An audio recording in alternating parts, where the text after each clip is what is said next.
All right, welcome back. Welcome back to another live show of the Real Precious, where we talk about real situations, real life interactions, literally.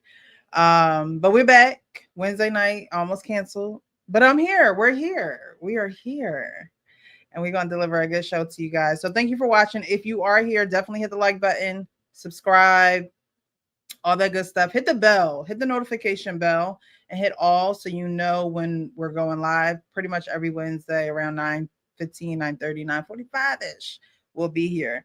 But definitely hit the notification bell so you know that we are live. All right. So, guys, how y'all doing? How y'all doing? Coach Ferg, how are you? What's up, Miss Precious? What's up, everybody? Hey, it's a beautiful Wednesday, man. Middle of the week. So, yeah. Got some good news yesterday, so I'm excited. Yeah. Oh, congratulations. Whatever it is. Appreciate it. Hey. America First. How we doing? How we doing? Oh, doing fine. How are you? I'm doing good. Doing all right. Can't complain. You know, just hanging in there. Get my time in, putting some time, good time into the day. That's all. Okay. All right. Frank. Yo. What's good? What's good? How are you? I'm good. Long day. Got some work in now. Still grubbing over here. Right. And what about you, Miss Precious? Yeah. Tell us about your day. I'm doing good. I'm doing good. It was a long day. I had a long day too. Like I said, I almost canceled the show. All right. That's how much I love y'all. we appreciate that. We appreciate it. I know I appreciate it. I wasn't gonna cancel it completely. I was gonna move it to tomorrow. But I was like, you know what? Let's rock out. Like, let's do it. So we're here. I'm glad to be here. Away, Frank. She couldn't stay away, you know. Yeah. She said she loves us too much. No, I appreciate y'all. Y'all, you guys actually, plan your days and things of that nature around this as well. So I'm like, you know what? Let's keep it on the same day. Let's keep it, as scheduled. I'm not going to change anything. And so we're here. So tonight is going to be about the men. Okay, it's going to be about y'all. I have a few clips here that we're going to get into. The last clip is actually what the thumbnail is about. The man who says it was his fault or he caused his woman to cheat, and we'll get into that. But it's going to be, the videos are kind of going to be revving up to that video, and pretty much we're just talking about men and how you guys grow, develop, all that good stuff. Not necessarily biology and things of that nature, but your mental and how you go about your daily things that you think about and things of that nature. But before we get into that, I do want to get into the chat here because we got some folks tuning in. J Dub, formerly known as Jeffrey Woodland. Good evening, good sis, Precious, the panel, the chat, and the mods. Getting real juicy vibes for this one. Yeah, we're going to get into it. Champs in the chat, hit that like button on the way in. Yes, please hit the like button on the way in, guys. If you're in the live chat, get out of the live chat and just hit that thumbs up or hit the thumbs down. Do something. It don't matter to me. It doesn't matter to me. But you got to do something. So the algorithm knows that we're going live and people can join this conversation, because I do give you guys the opportunity to hit the link and join the conversation. Tonight's going to be a little bit like a barbershop kind of talk. But if women want to chime in, you definitely can. If you want to ask questions, you can do that. If you like to participate in the chat, you can do that as well. Everything here is open. Just make sure you're respectful, because if you're not, you're getting kicked out. Okay. All right, J-Dub, we back to you. Champ Talk Reactions, giving them some love, marriage, politics, and sports. Another good informative evening with the Real Precious. We're gonna try and make it as formative as we can. You guys, I mean, it's going it's going to depend on y'all. It's going to depend on y'all. Okay. Now I need my fix weekly. Don't use those words now. Fix. Hey J-Dub. Hey J-Dub. All right. So we're gonna get into it. We're gonna get into it. All robots are welcome. All right. If you're sitting next to your robot, all right, I'm gonna pause, because we need to hear the real men talking tonight, ladies. Okay. I know that robot been kicking that AI information to you. I know you've been putting your conversations in them chat GBTs, wondering what to say to them. But tonight we're going to talk to some real men, okay? All right.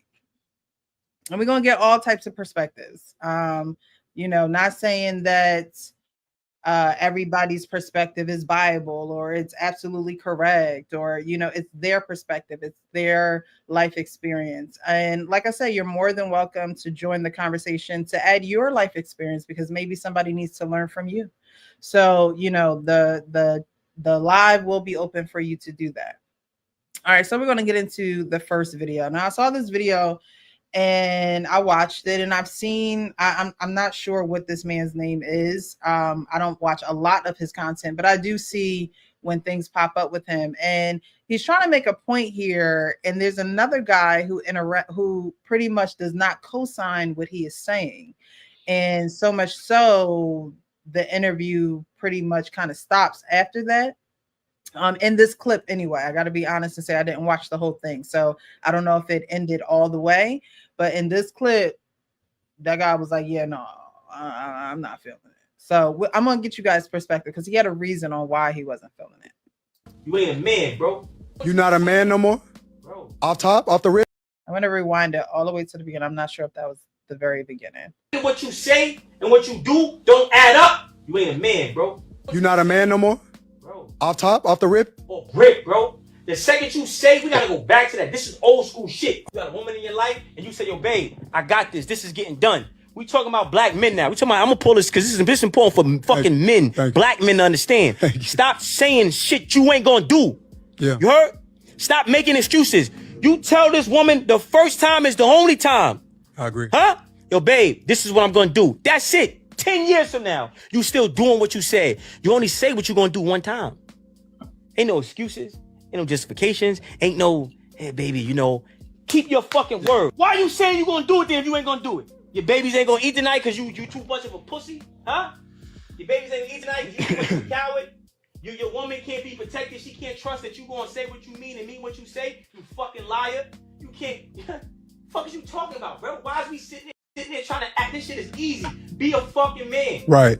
Have honor. Stop being a fucking liar. Don't act like you fear God, but you really fear man. Don't act like you. Yeah, I'm gonna just stop it because I'm not gonna sign off on this interview. I'm gonna be honest with you. I'm not gonna sign off on that because the energy of the whole entire conversation, a lot of what you're saying is very valid, but I can't say that I agree with the. You don't have to.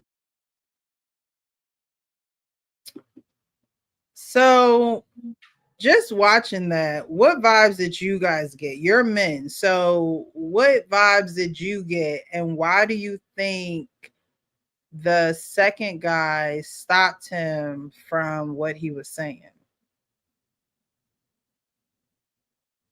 These guys are eating, so let me hey man, my bad. I'll go first. First, these guys are eating. I had to finish my dinner real quick, man. Him and listen, I tell you what. First of all, he wasn't fundamentally wrong. But when you give your word that you're going to do something, it's not just because you're doing it, saying it to a woman. You're supposed to do that shit no matter what. If I'm on my job, if I'm talking to a kid, if I'm talking to anybody, if I say I got to get something done, right? Maybe the time frame might slip, or I won't tell somebody the time if I'm not certain. But he made it about you being a man making some kind of promise to a chick, and that's the only problem I didn't like. And his tone was overly excessive, and I'm not so sure even the guy, because men can understand men talking like that. I mean, it's not a big deal, right? But it doesn't make for good conversation. The guy dropping F-bombs and all this stuff, and I think that just kind of turned the other dude off because he wanted to have probably a civil conversation. Even if the point the guy was making is something you can get with, it wasn't conducive for a good or a good kind of conversation around that. That's my feeling for that guy, because I don't think he was fundamentally opposed to what the guy was saying. It was just the way he was saying it. And my addition is, you don't just do that. You don't just make claims that you're going to do something just because of a woman. You do that if that's the way you are. That's the way you should be in life with everything.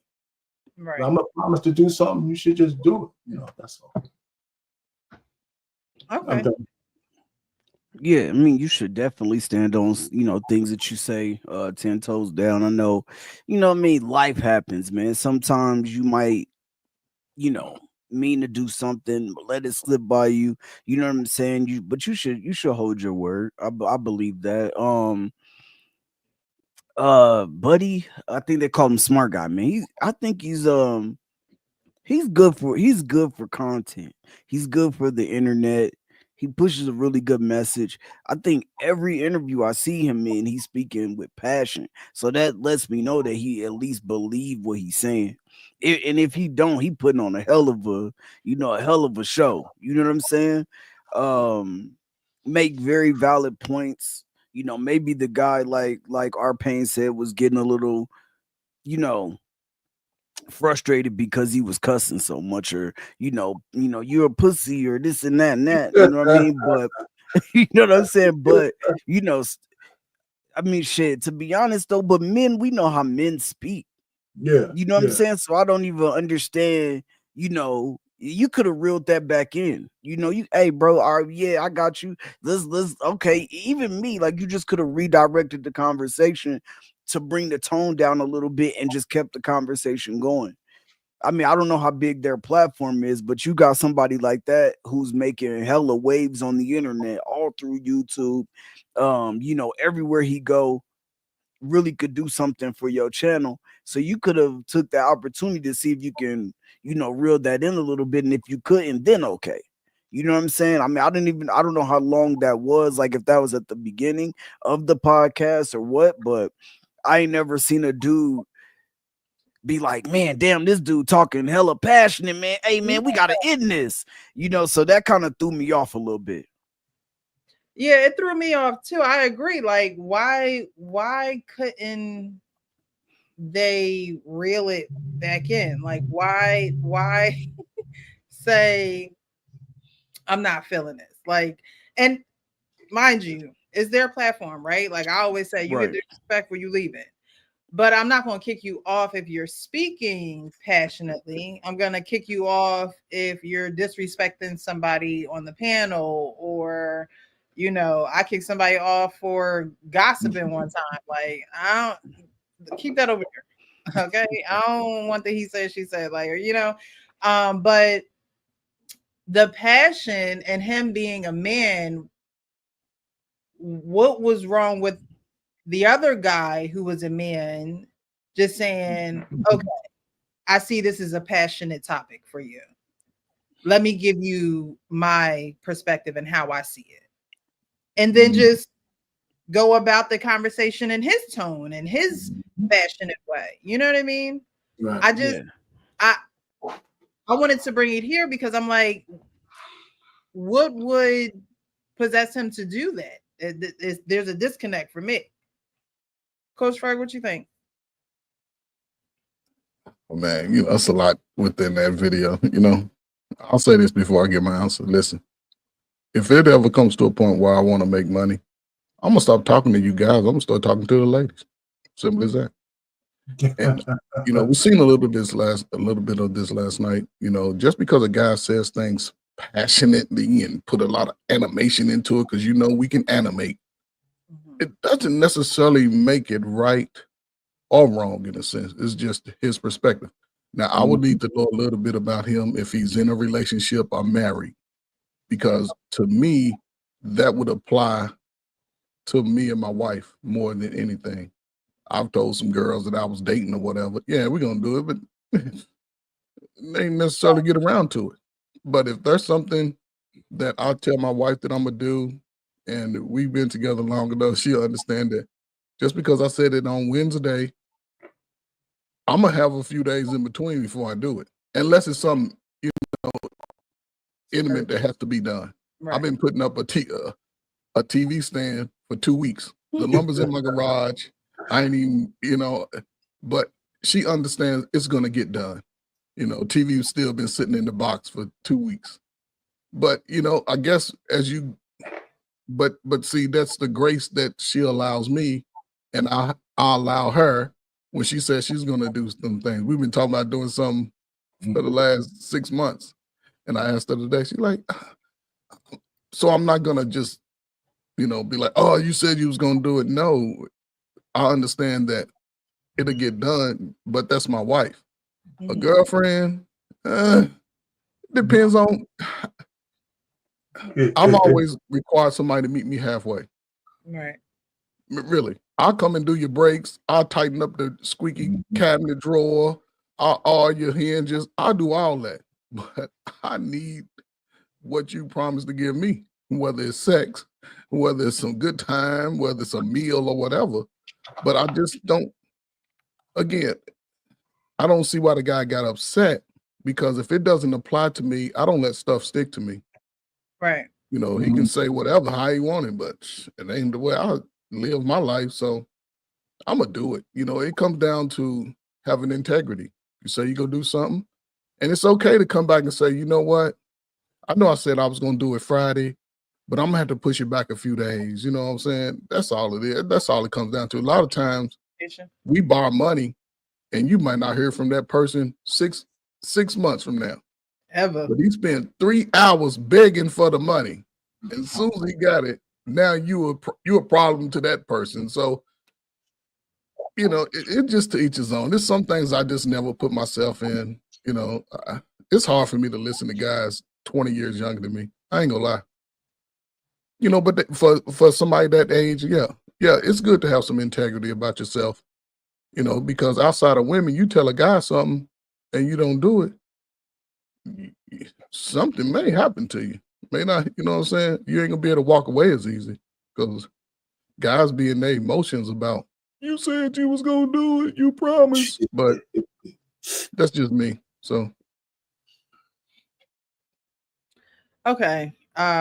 Because I didn't understand it. But I do agree with the integrity part. I agree with that. And I think that comes with men just developing into men, because how of a standard in your life that you want. Nobody wants to hear somebody say that they're going to do something for them and they don't do it. I mean, no one wants to hear that. Was right? That guy was a guest? That guy was a guest on the show? Yes. Yes. I believe he was a guest on their podcast. So I believe he had. But men also, that's part of their value. Your word being your bond. That's part of your value. That's part of making a woman feel secure, making your family feel secure, making your coworkers feel secure, your boss, whoever it is. Like you guys said, it doesn't necessarily have to be a woman. They were talking about a woman, or that man was talking about a woman in a video.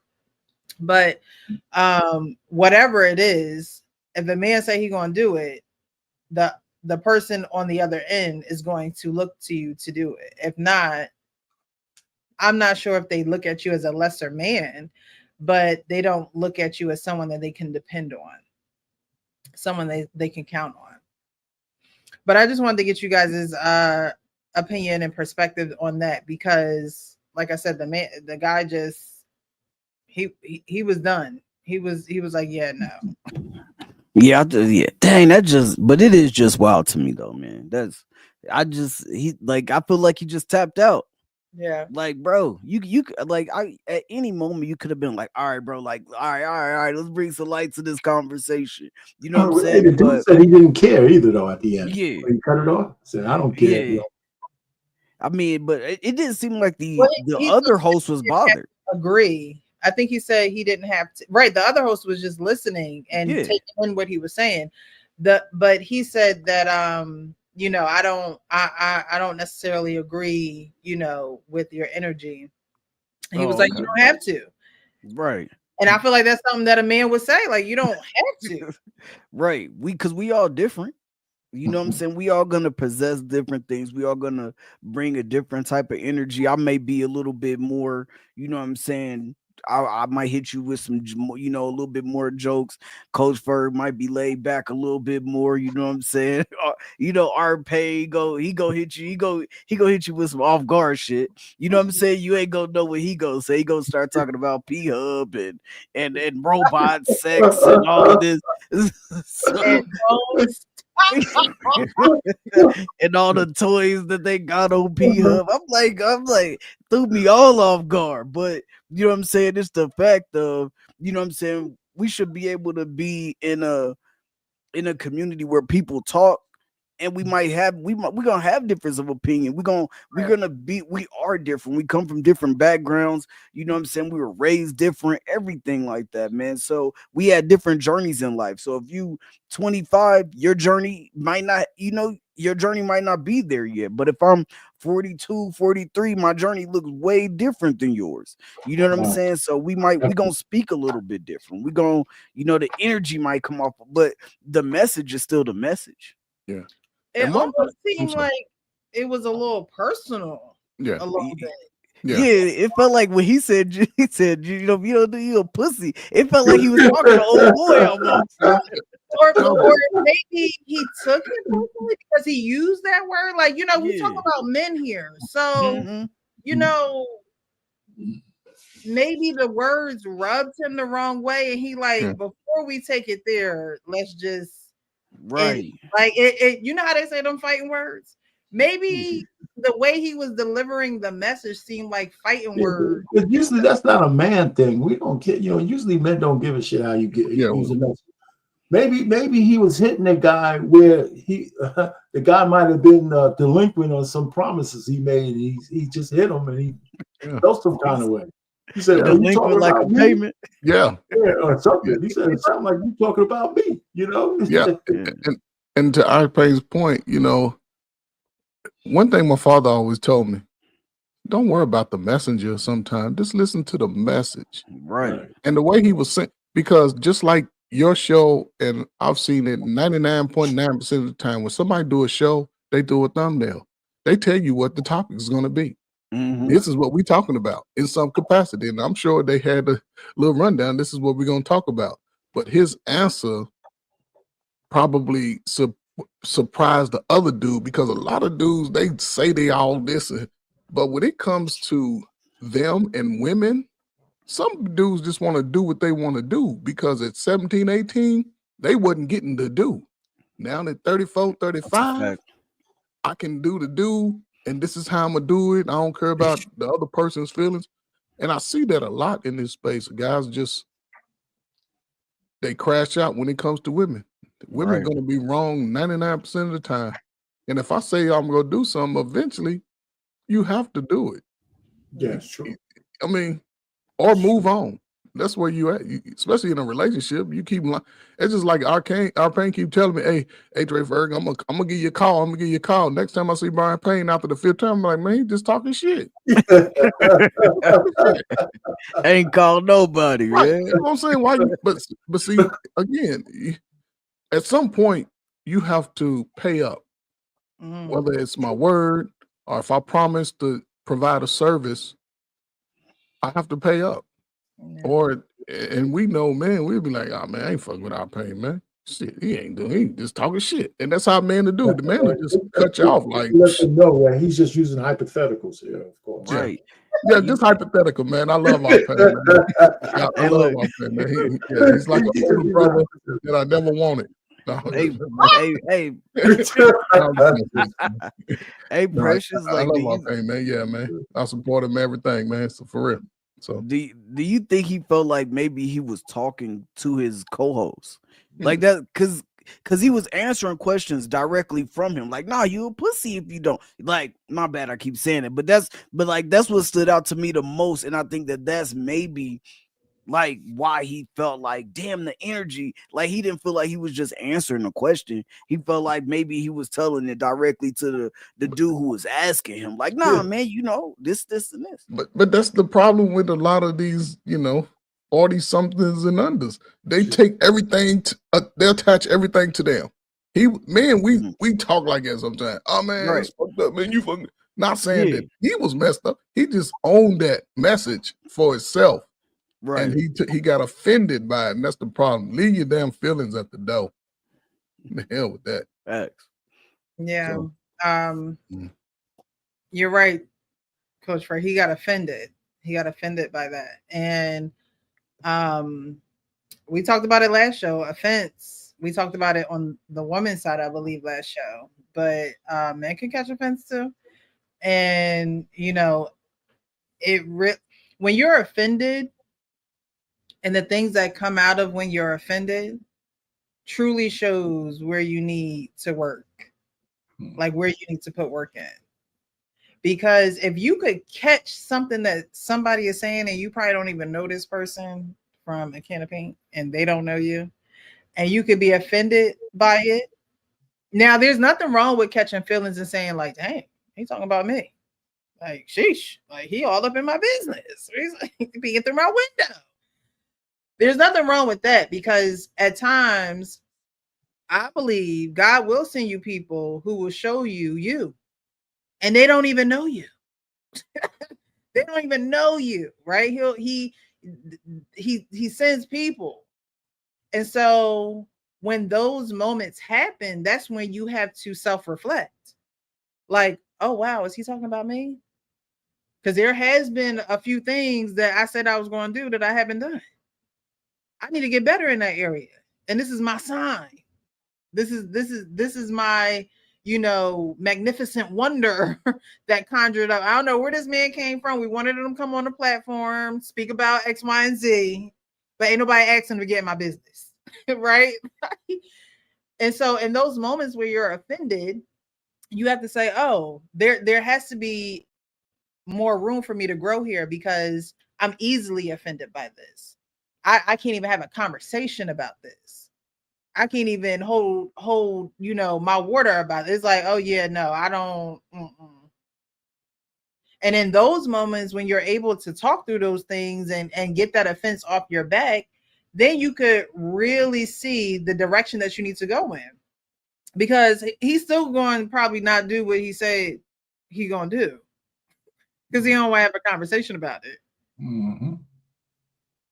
And a general conversation about it. The conversation is not about him, but because you can't have the conversation about it, it's like, how do you grow from there? You know what I mean? Again, I understand not having disrespect on your platform, not allowing anyone to be disrespected, things of that nature. But when someone comes on there that you invite on there and they speak their words and they speak their mind, how do you just shut that down? There has to be something deeper, right?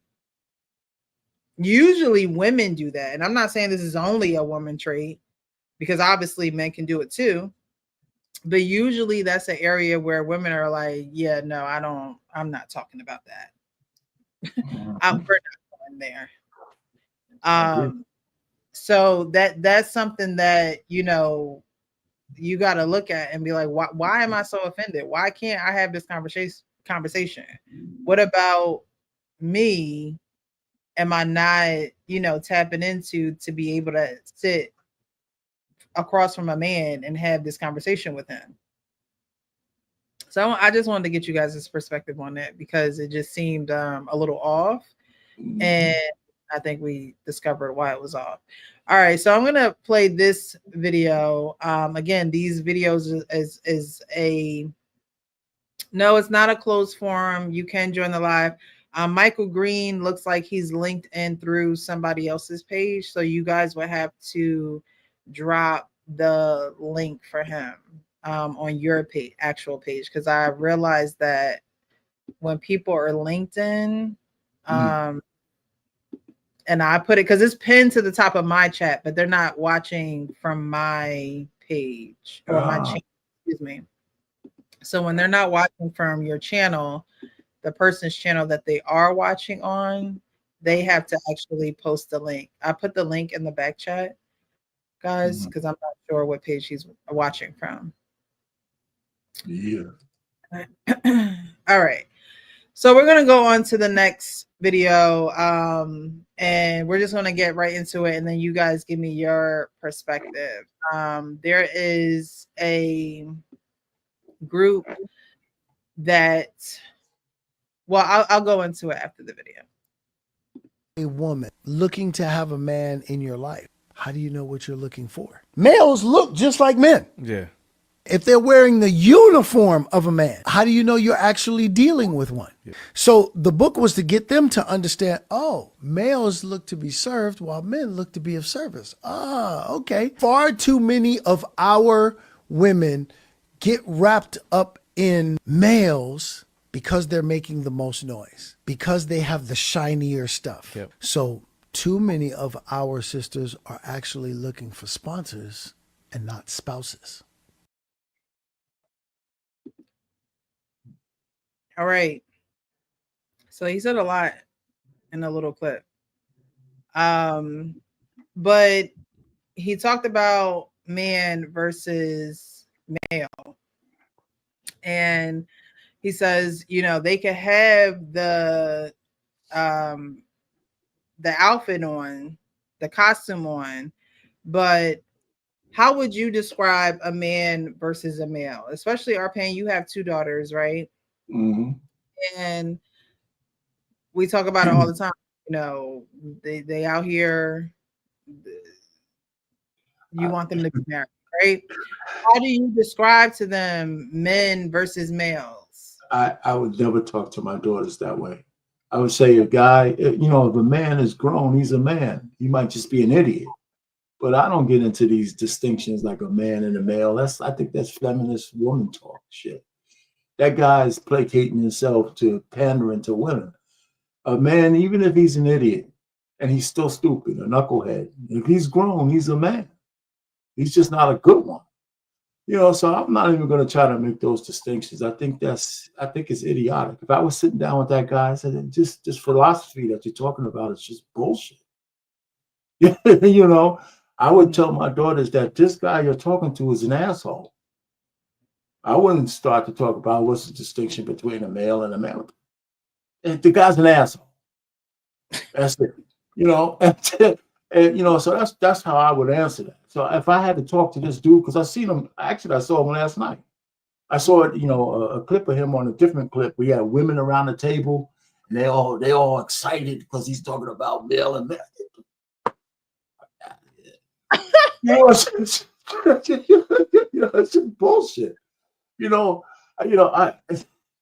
way I look at progression of men, and we might talk about that. I think that most men have a period of time where they're just stupid. We used to call them knuckleheads, and you grow out of it, or you don't grow out of it, right? So, like I said, I had this thing in my head, and it sounds crazy, but I think all men go through a stupid time, and you either overcome it or you don't. That's it. You either overcome it, and the choices you start to make try to bring you out of that, especially if you start to look for goals and things to strive for. You can't reach those goals if you stay stupid. You know, you got to start making better choices, and that's it. All right, so there's no male versus No, not me. You know, if you're grown, you're a man, and if you're still stupid, just still stupid. Right. You either a man who do what you supposed to do, or you a man who don't. You know what I'm saying? You a man who do what you say, or you a man who don't. You know what I'm saying? You a man who take care of your family, or you a man who don't. You know what I'm saying? You just not I mean, I wouldn't say you are the cream of the crop. You a top notch. You a good man. You know what I'm saying? You still a man, but you just ain't doing what you supposed to do. You ain't doing what you supposed to do. You acting like a little boy, especially if you ain't taking care of your family, especially if you ain't taking care of your children. Like, I don't even hang around dudes who don't take care of their kids, because I raised my daughter you know what I'm saying, by myself. I can't be around that energy. You know what I'm saying? I can't be around those type of dudes. And I just look at y'all funny, you know what I'm saying? I look at dudes like that funny, like, damn, bro. I mean, now, there are some situations, you know what I'm saying? And I don't get into all of that, but if you willingly got that woman pregnant and then you just didn't want to take, like, you a clown to me. Cause that kid needs you regardless of what your personal feelings. Like, she don't want to be with me no more. So, nigga, like, man up, take care of your kid. And so that's the type of stuff like that I just don't rock with. I just think those dudes, they haven't grew up yet, but they you know what I'm saying, but technically they still a man. Okay, and the maturation process, right? So our pain says you a man, but you a stupid man. Right? They haven't grown up yet, right? And so what is this process necessarily looking like? And it's going to look different for everyone, right?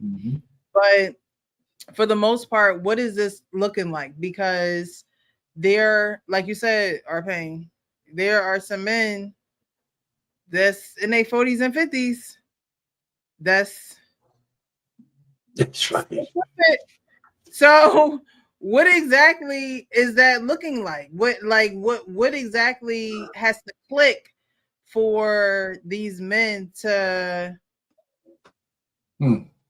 be better men?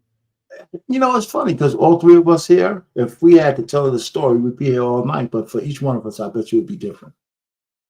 What made us, say, hey, listen, I want to move from where I'm at to where I need to get, but it's in stages, right? I mean, at one point in your life, if you have any kind of household, your decisions are not yours. Before I became 18, my decisions were being made for me. A lot of them because I had guardians, parents, stuff like that. I just had to make sure I didn't go against a lot of stuff they said when I was out in the streets, because we were out in the streets when I was young. We were out in the streets all the time. All the time. I mean, all the time.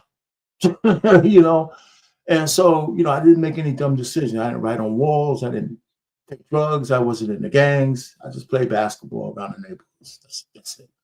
But when I knew it was time to leave my house was because high school was ending and college was in front of me. And the thing was, how I'm going to pay for it, because I know the family didn't have no money. Right? So how I was going to do that? Those are decisions that came through my head on my own, because I knew I had to move forward. So it wasn't like I was any great shakes. It's just like, what's the next? Right? Because the framework of most kids back then, you went from high school, if you went to college or trade school. So I said I did that. So, I mean, those things clicked with me. You know what I had to do to go to college? I got a letter from University of Buffalo. Says, we're going to accept you in college as long as you don't go to summer school. That changed everything for me that year. Oh, wow. Because that letter said, if you mess this up, we're going to revoke this acceptance. I went from just bullshitting in school to actually getting the grades so I can go. So that letter, I remember it now. I remember it like that. I remember reading the damn thing. It was like only like 5 lines. Yeah, we accept you as long as you don't go to summer school. So that's what I did. That changed me. That changed my whole life. Just so I got good grades. I was in Regents classes. I got really good grades for that year. Got accepted. Found a way to pay for school. because it was only like $1,000 a year to go. What you do? What way did you find? So what? I said, what'd you do? What way did you find? Oh no, I mean, I went to the guidance counselor office. They had a package called Equal Opportunity Program. Yeah. You know, so yes, he started working on his robot. I found a program that said if you didn't have your people didn't have money, because it wasn't really a race-based thing, it was a money-based thing. That's it. Right. You know, so I got it all. I got accepted to that program and was able to pay for my semesters in college, actually, and some money left over to spend. Okay, get that refund check. Yeah. So it was cool. So that's what I did. So all I had to do after that was stay in school. That's another thing. Once I got to college, I couldn't. Once it was almost guaranteed if I graduated, I could stay in Buffalo. I was in New York City. I could stay there. It's kind of funny because all you had to do was stay in school and you could stay in a program and the program would fund you through college. So if I blew that, I would blow everything else, right? So I had a blast. I identify, I believe, like all of us, even on the applications, it says, are you male or female? That is my anatomy, is a male. Right. But my behavior, I've always tried to move as a man. The day I graduated. Okay, I'm sorry. Are you gonna say something else? We're going with this. No, but you said, what is a man? What is a male? Right. A man and a male. That was my anatomy is male. I'm a male. But when you fill out applications, it don't say, are you a man? It says, are you a male? That is my anatomy. That's what I identify with. If you put, no kidding, but shit, when I lay on the table, they see hammer. They don't see, you know, they don't see nothing else. Thought you was about to hit other. Yeah, no.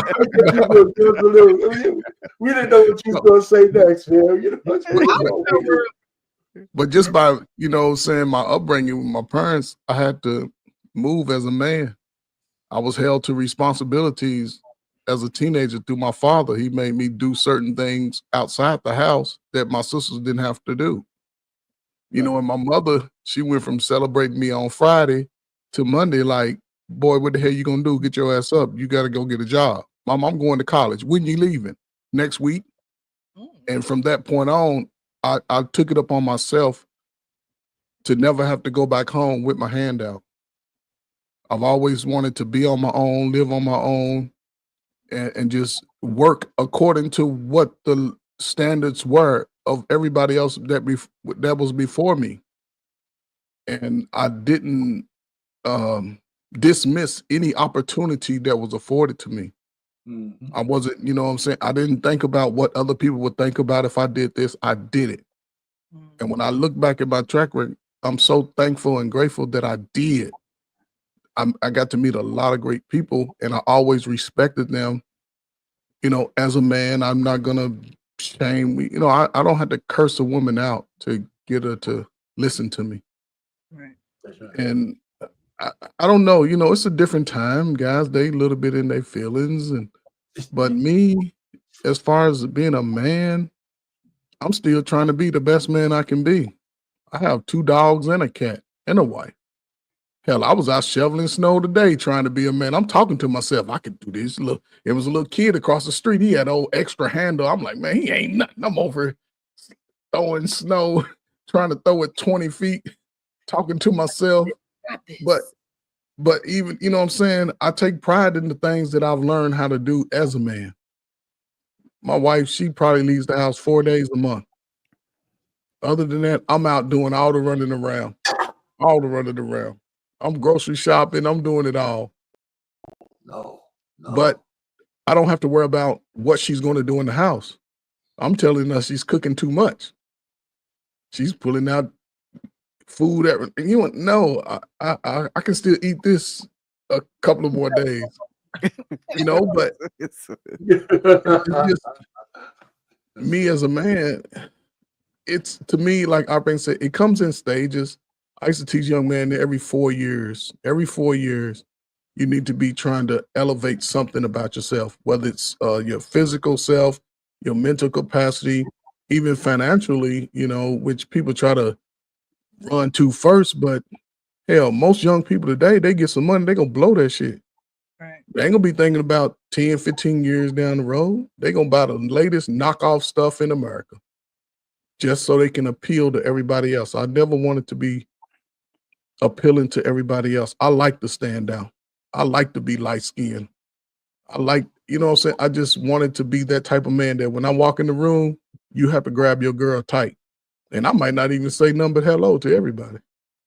I'm not gonna be loud. I'm not gonna be boisterous unless, you know, we talking about sports or something. Yeah, I can run over a motherfucker, but I'm not gonna come in there with all that, you know, energy.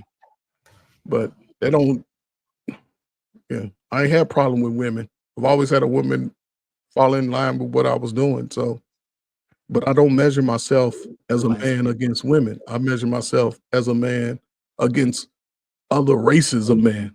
I know what ninjas do. So how do I compare to other races of men? Not that I'm trying to compete against them, but hell, I'm in the same places they live in, so I want the same things, and I know that comes with hard work and being a man about it. You know, life is up and down. I can't cry about stuff that happened to me when I was 18, 19. No, I was a foolish man. I was childish. You know what I'm saying? I was playing boy games. And once you get to that level and once your mind switch on, you have to move accordingly. You can't sort of straddle the fence with it because you'll miss out on a lot of opportunity. You just have to move forward. But we'll see in the next 20 years because a lot of people just trying to straddle the fence. And this is my last thing. You can't call yourself a man if your ass ain't got a belt. I don't give a damn what you're talking about. You still playing boy game. If you ain't got at least 2 belts, you know, and you a couple of button down, some hard bottom shoes, you just talking. So, but that's just me though. I could be wrong. I think both of you guys are absolutely right, man. And like our Payne said, like him going to college did it, you know, him getting out the house, Coach Ferg getting out the house, you know, me going to the army at 18, like, you know what I'm saying? Like that'll make you grow up because, you know, looking to the left and the right, you know what I'm saying, with that good E4, even you know that good E3 pay, and you trying to make it to the from the 1st to the 15th, you know what I'm saying? You don't even got that many bills at that time. You know what I'm saying? You might got some car insurance, a phone bill, you know what I'm saying? And you still like, damn, hold up. Little Caesar pieces for 3 days before the 15th. You know what I'm saying? Because you know you ain't got that. You know, I'm dead ass. You just trying to make it, but it does something to you to where you're like, yo, I'm out on my own. I'm doing it. I'm handling my business. Like, I don't care if right now it's right here, because once I start getting this rank, I start moving up. Like, you know what I'm saying? I'm gonna have more and more money by the time this comes and things like that. I'm learning leadership. I'm learning how to follow. You know what I'm saying? I'm taking things from different leaders to turn it into, you know, to bring it into my leadership style, and, you know, throwing things out that I see that they're doing that I just don't rock with. I don't like the way that they move. And you start learning really how to just be a man. You know what I'm saying? You like them. Cause now you looking at other dudes like, I don't like, you know what I'm saying? I don't like to be in his business, but the way that he talk about his wife, I don't want to be at work talking about my wife like that. You know what I'm saying? Or you know, a guy coming to work and being like, man, look at this, you know, now this girl is about to become your woman and you showing us lingerie pics. Like, bro, you moving crazy. Cause at the end of the day, you still around a group of men. Mm-hmm. Don't think that one of them won't knock your girl off. You know what I'm saying? Because everybody don't care about you like that. So you coming in here showing people lingerie pictures of your girl, you going down the wrong path. And these are just things that you just start to learn. You like, yo, I can't move like that. You know what I'm saying? When I get my family, the way that he moving, I don't want to move like that. And these are just things that you see. you know, and you learn them through life experience, and they help they just start to mold you, and then you start to feel it like, damn, I'm changing a little bit. You know what I'm saying? You don't know what it is. You just like, damn, like there's just some things that maybe I used to rock with, like, you know, messing with married women. Oh, when you young in the military, they be throwing it at you. Oh yeah, you messing with officers. You know you ain't, especially if they over you, they in your unit. You know you're not supposed to. But guess what? You doing it, and then you're like, yeah. damn, you know what I'm saying? But then after a while, you like, you know what, dogs? Like that karma gonna come back on my ass. You feel me? Like somebody gonna be trying to rub up on my wife. You just start changing. They white schools. Yeah, He's like we turned him into a bobblehead doll over there. He's like, I was a young soldier, man, and like you said, when I went to listen, Fort Hood, salute to Fort Hood at the time. I know they done changed the name, but I'm gonna tell you something. When them soldiers go out into the field for 2 or 3 weeks, their wives are all at the NCO club, dropping it like it's hot, pulling you up to their house, fixing your breakfast, doing whatever, spending the husband's money on you. Yeah, so I've been through that, but I had to let that go, man. Facts, man. Look, sneaking you in through the garage in the neighborhood and Phil. Come on, stop telling them yourself. No, I'm just saying that's just the way it is. I had a frat brother came home. He came home, caught his wife in the cut with a dude. He did 7 years. He did 7 years. Yeah. He went. Yeah. He. They didn't completely not get on my watch. Not on my watch. He did 7 years, man. I tell you what. Dang. So, shit's crazy. Yeah, it got crazy. Crazy. Right. I just had one. I don't know if you was finished. I had one go back with Ferg said something about leaving home and not coming back. It's funny. I was in Buffalo and I got a job in Texas, and the money ran out, and I had to go home for 2 weeks. Just 2 weeks back to my old house. I cried like a baby because I felt like a failure because I had to go home and rely on the family. I had the job. I had a plane ticket to Texas, but I couldn't get down there until 2 weeks. The fact that I had to go home in the little bed that I had, you know, when I was a kid and sleep in the room, man, I felt like an absolute failure. I said, how can, you know what? After all this time, I'm still back home because it was ridiculous because I already had my future planned out. But just the fact that I couldn't bridge those 2 weeks, I wasn't stupid enough to just like sleep on the street just to prove a point. But I went back home because it wasn't bad at home. It was just the thought that I need them. I actually need them. Yeah. So I humbled myself. It was a humbling experience. It was good though. No, but I never forgot. So I wanted to ask y'all before we move on to the next video, right? Y'all talking about maturing into a man and all that good stuff. My question to y'all is, when did you feel like him? Like, when did you start feeling? Because there's men out, y'all get to a certain point and it's like, I was chasing her, but I became him. So, like, when is that moment where you felt like him? Do you feel like you're still becoming him? Or there was a moment where it's just like, yeah, you can't tell me nothing. You got to talk to the light-skinned brother first. Oh, that's messed up. I felt that. Yeah, I'll take it. I felt that way at age 34. I did my time in the service. Then when I got out, I immediately went back to school, right? Because I wanted to finish my degree. And once I graduated from Mississippi State, I was him. I was him. I didn't let nothing stop me. This is a quick story. I got in. I don't know what was going on when I had to come back home. Like my mother was sick, right? So I come back home like, okay, I'm gonna do what I gotta do. take care of my mom, but I couldn't move in with my mom. I refused to move in. She's like, you come live with me. No, mama, you told me, get out here. So I got my little place, right? And I don't know what happened, man. And I had to, it was something with I did something stupid though, but I had to go see a lady. She wanted me to go to a program. I'm like, listen, lady, I am not, she was trying to flex like she was a white lady, like she was flexing like she was smart. I said, listen, lady, I'm an educated Black man just like you. I refuse to live under your authority.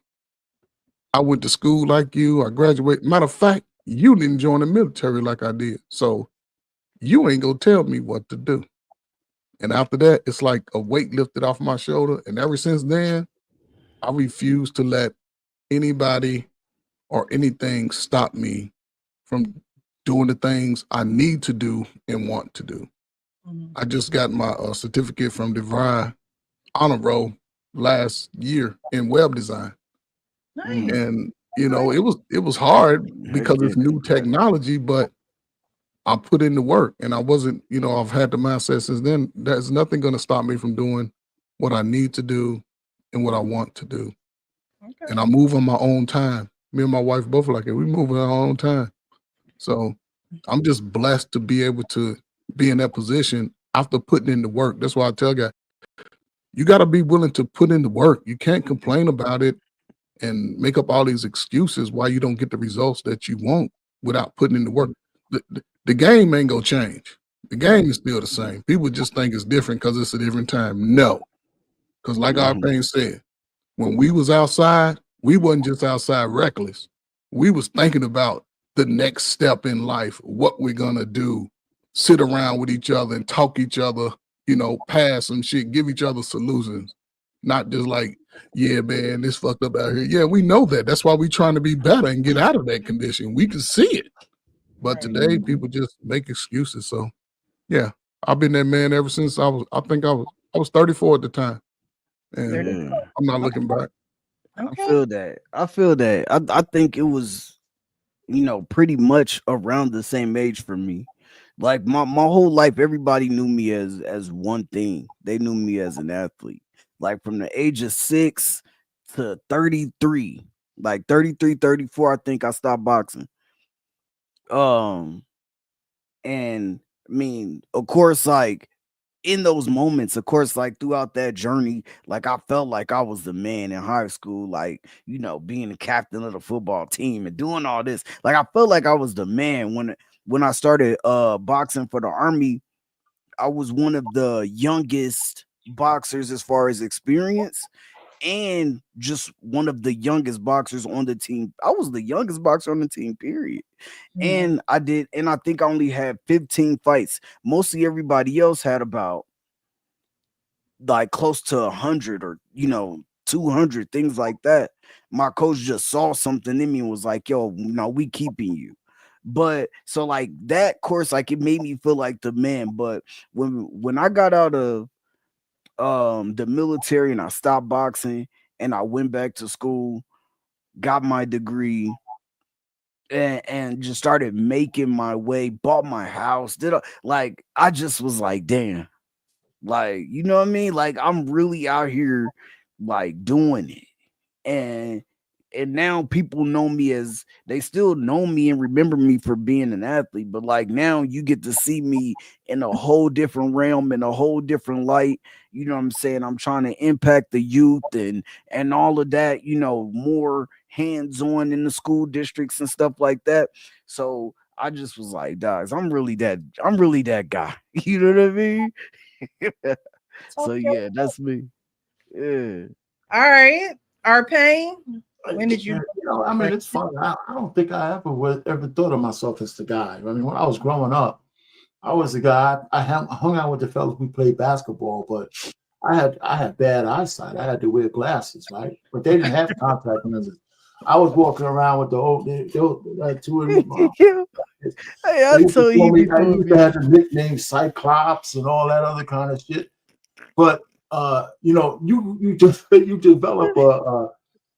develop a thick skin, right? It's funny, you just kind of develop it. So I just started just a couple of things. I wasn't going to let that handicap me, especially with the girls, right? And so that's why I never really was afraid to talk to women, because the rejection was just something you'd have to go through.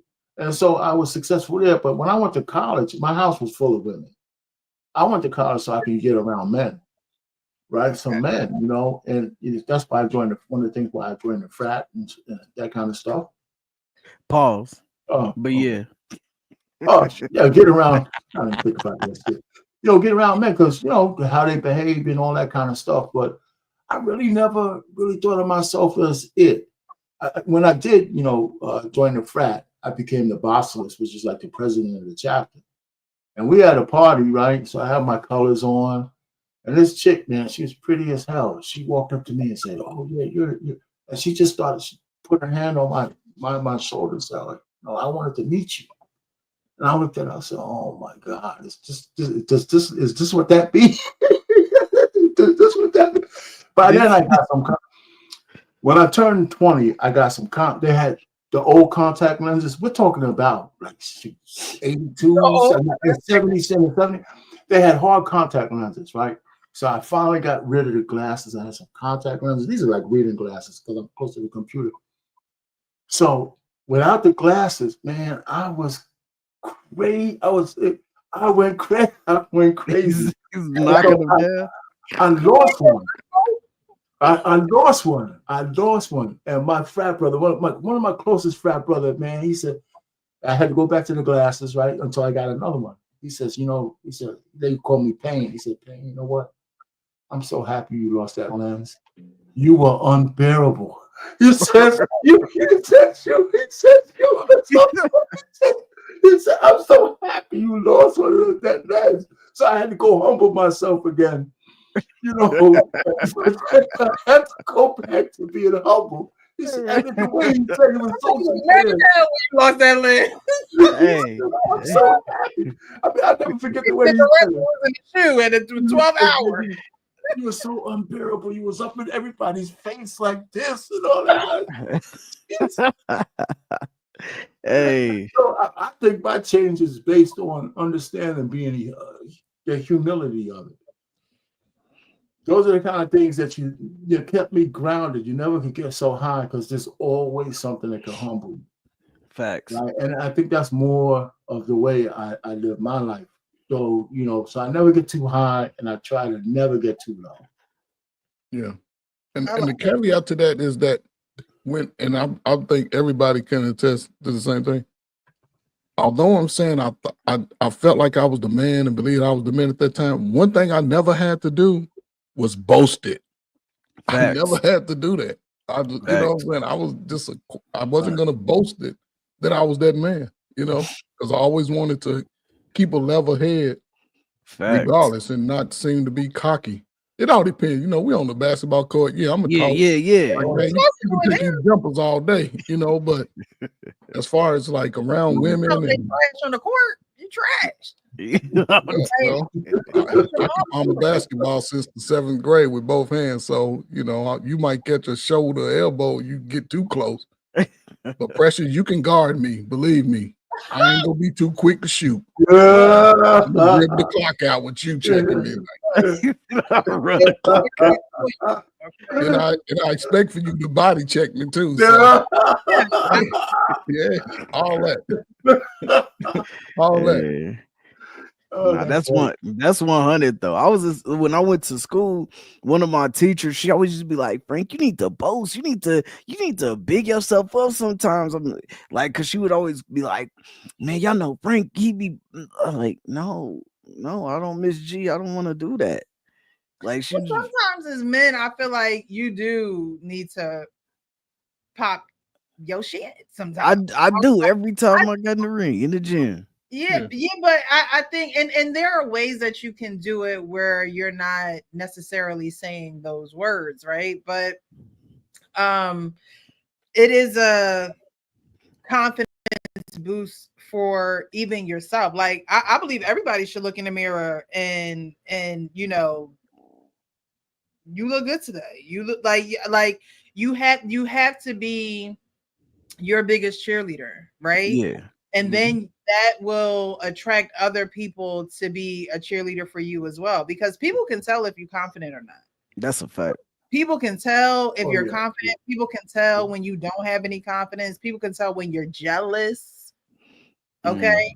People can tell those things, right? And it's not for you to be confident or boastful, for you to be arrogant, but that's for your esteem. It's called self-esteem, right? It's self-esteem for a reason. And I think that, I think that men do it, but I think that a lot of men don't do it because, you want to be humble, and yeah, you should live a humble life. And yes, you should be humble. But there are times where you need to be like, I'm him. Like, what are you doing? Oh yeah. You know what I mean? Like, why would you, talk to me like this? Why would you treat me this way? Why would you think that you could do, treat me lesser than? I think that there are times where men need to remember who they are, because y'all do go through a lot. You do put up with a lot. You do take on a lot. You do worry a lot. Like, there's a lot that men don't talk about that goes on in your heads, goes on in your worlds, and things of that nature. So there are times where you need to put certain people in their place, because you need to remind them of who you are. And it's not like you're being mean or arrogant or anything like that. It's because it's the truth. It's the truth. Why not? But to what you're saying, this is more of a recent thing with men. It's more of a recent thing, because when I was younger and all the girls when we would go out and be around girls, see, back in the day when I was a teenager, right? The guys and the girls didn't get together until we was going to have a dance or a party, or the girls came and watched us at the basketball court or something like that. We just didn't walk around with 2 or 3 girls in the group, right? Okay. So, but when we got with the girls, they wasn't verbally beating us down. They wasn't standing on the corner with the microphone. It just ain't shit. I have 5 sisters. None of my sisters ever put me down in the house. My father and mother never put me down. A lot of people are getting abused, verbally abused in the home, especially boys. Somebody made a great point last night. Boys don't have an advocate for the most part in the home when he's growing up with a mom. It's the mom, maybe a sister. Right. So the boy's left to his own demise or devices, per se. So he's going to listen to those closest to him as peers who may be in similar situations. And they all are going through the same turmoil, but it's shameful when you're young to have a voice about it. So a lot of guys struggle now when you see them as adults and they finally believe that they've coming out of that shell. That's when you get that savage dude, like, F these women, I'm going to get them all, I'm going to sex them, I'm going to move, you know what I'm saying? But for the most part, a lot of guys just don't get that confidence builder young. And the greatest equalizer to that is a father. Yeah, if a father can tell his son that he can do whatever, he going to believe that shit. Right. But yeah, it's a lot of the guys more modern time, because you're looking at, I'm like, what, 10 years older than Ferg, maybe 10, 11. And he's like 10, 11 years older than Frank here or something like that. Maybe 15 or something like that. So those are generational differences. Well, you're right. You said you're like 40, right? Yeah, I'm 40. I'm 40. Yeah, so I got a younger brother who's 40. Is he 40? Yeah, 40. I don't know, something like that.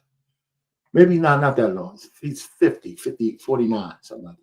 But anyway, but the point really is that today's guys have the troubles that you're talking about more than we did back then. And I think a lot of it is the expectation, but we have several generations of what we call fatherless kids growing up. From me to guys who are Gen Zers. It's a compounding thing. Even the women back then in my day would be different than what you would consider the modern woman now. And it's all programming. And some of it is, and a lot of it is self-inflicted wounds. So the guys are in a lot of hardship today because they didn't have that infrastructure. It wasn't like I had a whole bunch of mentors. It's just that everybody in that day I was in, we were all going through similar things, but we had parents, We had neighborhood watch, kind of, people, your neighbors knew each other. We had all kinds of stuff like that. So it's just, so I don't really envy the guys of today. All I know is it's hard to tell them that yesterday's problems don't have to be your today's issues. You can overcome those. So what are you saying though? Are you saying that the men of today they have an issue with? Yeah. Men of today, right? They're deleting themselves at higher rates. They're a lot. Here's the thing: we have generations of blacks. Let's just say black men and women who have been constantly told that they're victims of the past. Everything is related to the fact that somebody's doing you wrong. Just done you wrong. Your ancestors wrong. So you're a product. You don't have the generational wealth like the white man and all that. You know what? There's more poor white people out there than anybody else. Well, and so we don't focus on that. So we use a lot of these things, these anchors, these albatrosses around our necks to say we're so far behind that today I can't achieve. I think that's bullshit. But you can't say that to a young person because you got to they want you to be sympathetic with them as opposed to empathetic, right? They want you to get down in a hole with them and commiserate, and everything. I can't do that. I could tell you that, yeah, your life is different than mine, but that don't mean you got to stay where you are. You got 2 arms, 2 legs, you got a brain, you got all that kind of stuff. What do you want to do with your future? It doesn't matter what your past is. If you're working, you can, gotta have 6 figures. So, like you said, right? You had the cushioning, the padding, the resource here to help boost your self-esteem, right? No. And you didn't. I mean, you're kind of couching it. Every black person today isn't a victim, right? The per capita income of black people today is greater than it was in my day. We got more educated black folks today than they did in my day, right? We have people. I just don't think we focus on the right things. Not just the person himself, but his environment.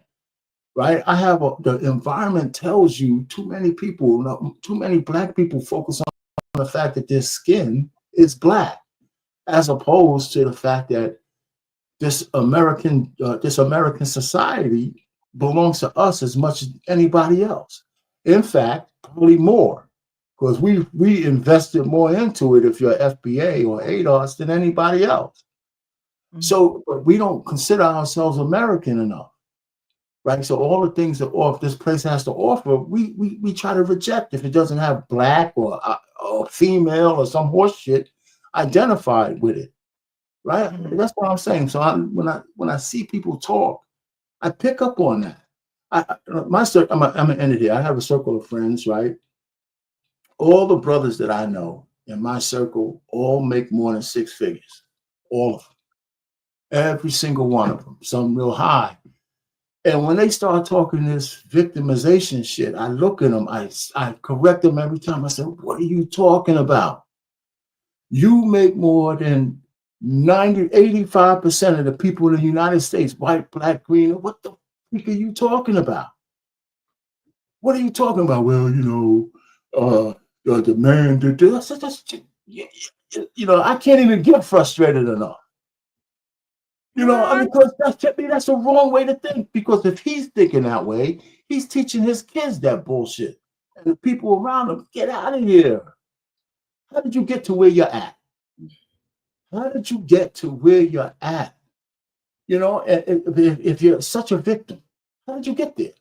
So when that's the way I talk, and I get a lot of shit for it because I refuse to get down in the hole. I just can't do it. Go ahead. These men of today, not as, and I'm not making no excuses, right?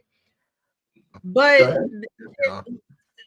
something needs to be done, and that comes with, y'all talked about your maturation process and going from high school to college and stuff like that. Like I remember back in the day being in high school where you had that male counselor you could go to. I forget what his name. I think his name started with a W, Mr. Woodwork or something like that. He was a black male that I know my friends would go to because he was cool. They could talk to him, just come to my office. Like, I don't think that, and we talked about robots last show. Okay. I don't think that, I believe the resources are there.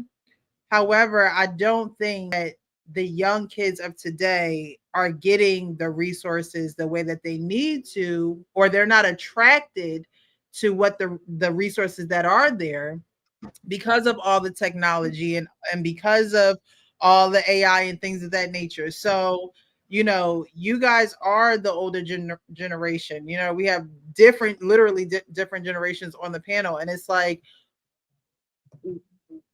things that were attractive to you or not attractive to you back then just is not the same for the kids now. Okay. So, okay, you know, what would be attractive to a young man, you know, in today's world, to become a better young man into a better young man into a man? Like, you know what I mean? Like, what are the things that they are attracted to?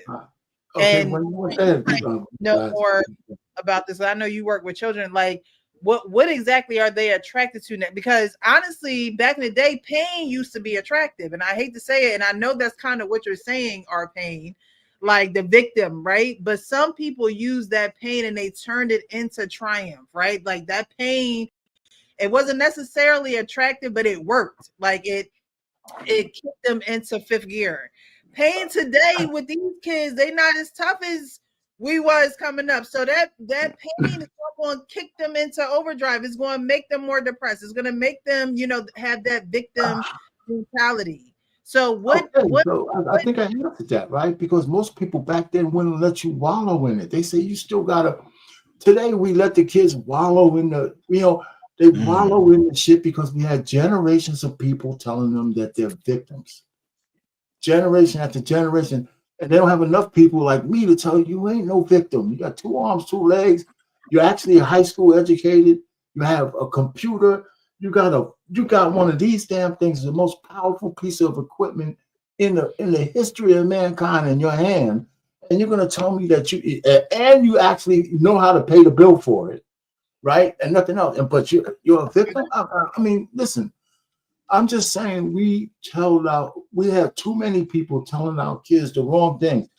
And I'm just like that. I mean, I think it's psychological. The fact that we have a whole, I don't want to get down to this path, I'm going to just say it. We got a whole segment of Black people who are still waiting for reparations.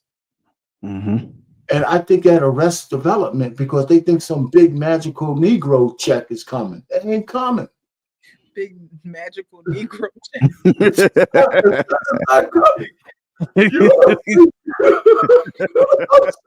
not coming. Hey, you know, I'm just telling you. Hey, I don't know what else to say because I'm not aloof or nothing like that. I mean, I can sit down. I'm not going to go into it. I can sit down and tell people where I came from and where my family came from, how we lived, and some of these kids live much better than we did when I was 8 and 6 and 7. And they still act like they can't see the forest for the trees. And I believe that's the generational curse that we have. We don't tell people you can overcome, not that by pulling yourself up by your bootstrap, but have a dream. Have a desire that makes you take a step forward without having to have all the answers.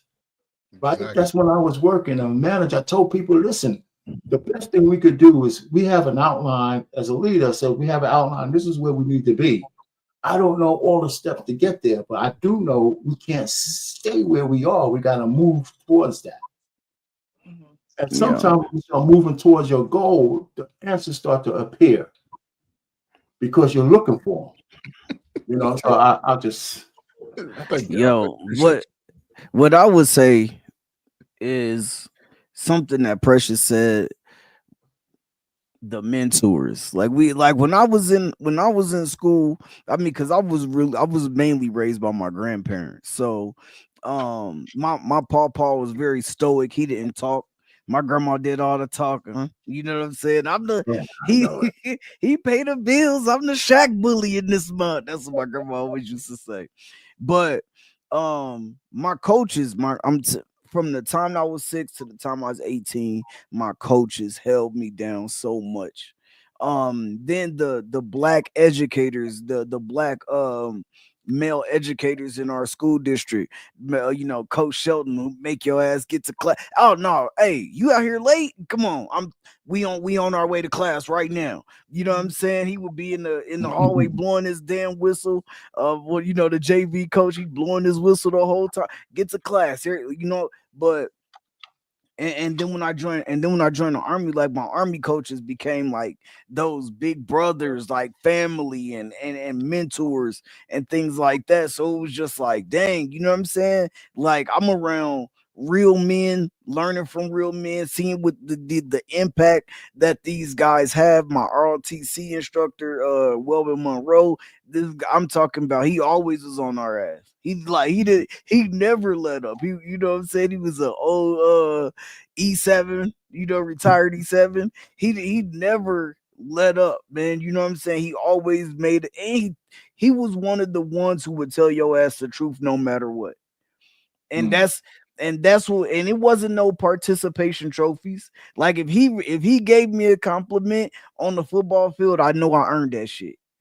If he gave me if he gave me a compliment about what I did on the baseball diamond, I knew I earned that shit. It wasn't no, oh, everybody gonna get a compliment today so I can make y'all feel better type shit. You know what I mean? And I think that, that's why I always advocate for putting kids in sports. I don't care if your kids don't like sports. Your son a little feminine and he like to paint. So what? Get his little ass out there on the football field. Let him be a little tough little joint. You know what I'm saying? Can paint on Saturdays. Right. He can paint his nails on Saturday. No. It ain't gonna be, but at the hey, but look now, but for real though, I advocate for that because coaches be impacting kids so much, Big time. From such a young age. And I don't think the kids sometimes know it, but then when you bring your kid, your mama that got that badass kid that bring his son to practice, oh, what? You did what in school today? Come here, let me holler at you. He ain't even got no daddy in the home, but his ass about to run hills right now. You know what I'm saying? Oh, you was messing up. The whole team gonna run. You know what I'm saying? The whole team gonna run. You gonna watch. Now the whole team mad at you. You know what I'm saying? Hey man, you need to chill. You know what I'm saying? And then you start hearing it from your teammates, and you like, damn, like I can get my boys in trouble, and these dudes are like my family. Like I gotta go to school and like chill out a little bit. You know what I'm saying? I'm like, I want to have more good days than bad days. Right. Yeah. Hey, yo, coach, look, I got 100% on my test today. I got that. Those are the things that immediately start happening. Right. You know what I'm saying? So yeah, man, I advocate for that. Precious, can I ask you a question? Mm-hmm.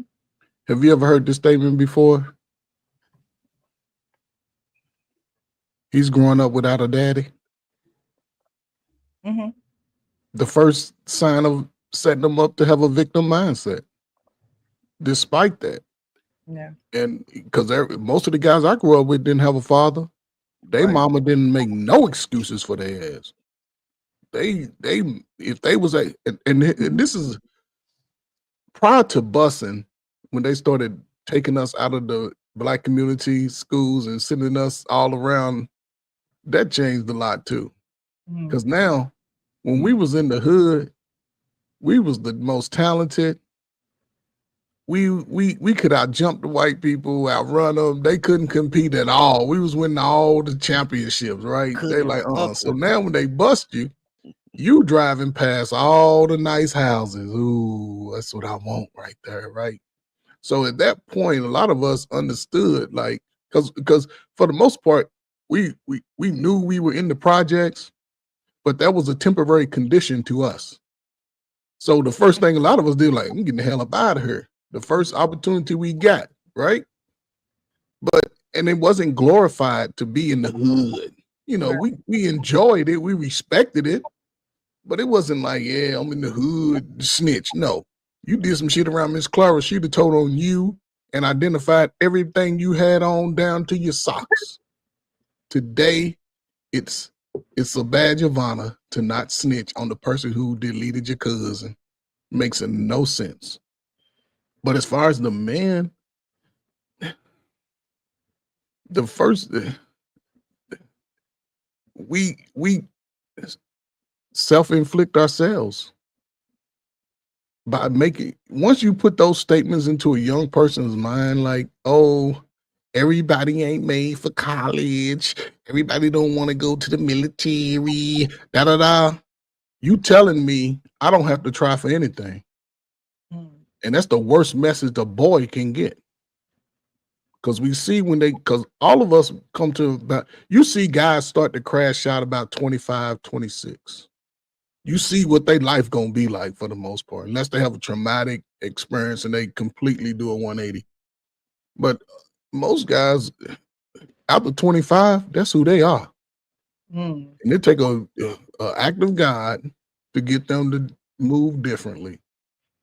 But you can't make excuses for the condition that you're in currently. Life it's about ebbs and flows, ups and downs. It's a roller coaster ride. It's a marathon. You just have to be willing to go through those trials and tribulations so you can come out better on the other side. I can't live through the worst of my life and then still be talking about the worst times and I'm 10 years past it. I'm not going to allow anything new to come into my mind. But you can't do that to a boy, because since you've been around, what were the three avenues to make it? In a sense, you had to go to college, traditional, join the military, trade school. That's it. Now they got this new avenue called entrepreneurship. Most ninjas are too lazy to really focus on entrepreneurship. They selling a bunch of bull, but are they presenting their projects with high quality? Am I learning how to communicate with people? I can't get in my feelings because Precious didn't want to buy my little stinking ass gloves I made. You know what I'm saying? Am I presenting it to her correctly? A lot of people miss that ball, and it's only 4 avenues you got to get in America. You got to choose one. Yeah. You got to choose one, because after 25, 26, listen, you want some money from me? I got leaves on my roof in my gutter. My grass need to be cut. You can walk my dog. She might bite you, but you can walk her. You're going to have to work around me. I just don't get it. My son has to work. He ain't getting nothing for free around me. But that's just me. My father put me to work, and I ain't stopped working. So, no. I got a question before I don't know if you was gonna move on or not. I got a question though. Read some comments, but go ahead. I'll read them after. But so when we was talking about that, like, how do y'all feel about young men? Like, how long you let your son stay in the house? Because I know, like, for a lot of us, it was get out at 18. Soon as you graduate, well, 17, 18, because some people graduate at 17. So, you got to get out, make it on your own, go do this, go do that. How do y'all feel about that? Did your life experience change your mind on doing that to your own child? That's a good question. You're on mute, RP. You're on mute. Yeah, listen, for me though, it's kind of funny. It was just an expectation of all of us in the neighborhood. When we had the 3 options, a couple of my friends went to the military. I went to college. Some people had vocations. But as far as my kids, I mean, I have realized, see, I have a daughter that's a millennial and one that's a Gen Z. So they're young. They're part of this generation. They're living through this shit, right? And that's why when people tell me I don't know what's going on, I have 2 kids who are living through this stuff. They ain't kids anymore, but they're girls. But even if they were boys, the deal was when they were 18, they were college bound because that's what I wanted them to be. That was what I wanted them to be. Right? And they had attitude for it. So boy or girl. So they went to college. But when they got out, Both are working in a profession now, but I made them come home and stay with me. They weren't getting married. They weren't going to go out and just get an apartment. And the economy has something to do with that too. But they came home and stayed with me. And the deal I brokered with my daughters was that you don't have to pay any bills here. You don't have to do this, but this is what you're going to do with your money. You're going to invest your money. You're going to save your money. You're going to do all these things with your cash in lieu of staying in this house because I can take care of the footprint, right? And that's what they did. And so my oldest left. She's 30 now, and the youngest is still here. She's been out of school for 2 or 3 years, and she's just stacking bread, And so they come and go as they please, as long as I know where they're going. In terms of, they don't have to get my permission to go anywhere, but I want to know where you're at and when you're coming home. And my daughter, who's out of the house, if she's going out of the country, she definitely tells me where she's going and how long she's staying. Or even if she goes out of state, I want to know that.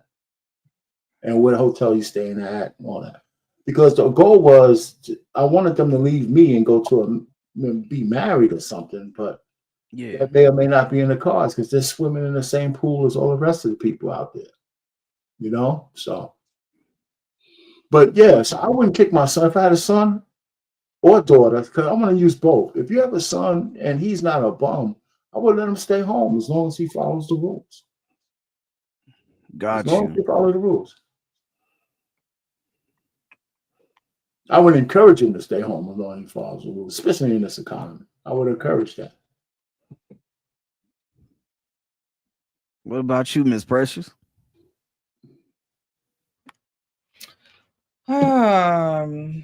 I wouldn't kick my child out the house. Now, I was the kind that didn't mind living on my own, and I think that came from college. So when I moved into college, everybody had 2 names on the door. 2 names on the door. 2 names on the door. When I finally got up to the 3rd floor, the elevator broke as soon as we got there. We had to carry all my stuff up the 3 flights of stairs. Everybody, again, had 2 names on the door, and I only had 1, right?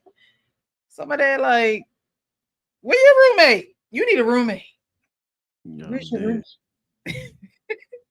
You don't have a roommate, you need one.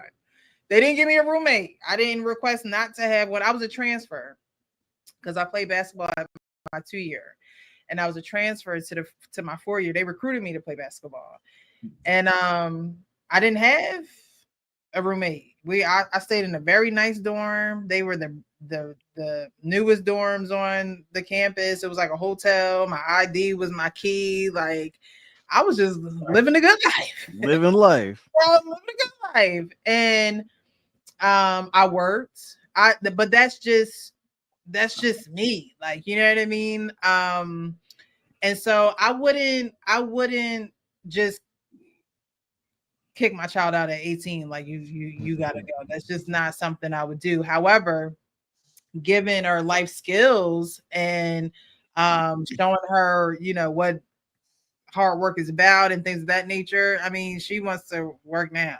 You know what I mean? Not even old enough to. But I don't know. It's just not in me to do that. If I had to do it again, would I have stayed home? I don't think so. I don't think so. But my life was a little bit different too. I also left home to figure out who I was. Like, I was adopted. So it was a different reason too why I left. Like, it wasn't just, I don't want to be home and things of that nature. My situation, it just wasn't, being home, and it wasn't conducive to me finding out who I truly was, because that wasn't being explored at home, right? Who I truly was. Who I was who I was when I got adopted. So it wasn't something that was being explored. So I had to take that opportunity to say, you know what, I'm going to find out who I am. I had to do that. That wasn't something that was like, oh yeah, it just wasn't there. So it was a different reason too. But I wouldn't just kick me out. No. Gotcha. All right, I'm gonna read a couple of these comments, and then we're gonna go on to the next topic. Where we at? Okay. All right, so a couple of comments that I highlighted. We have Michael Green.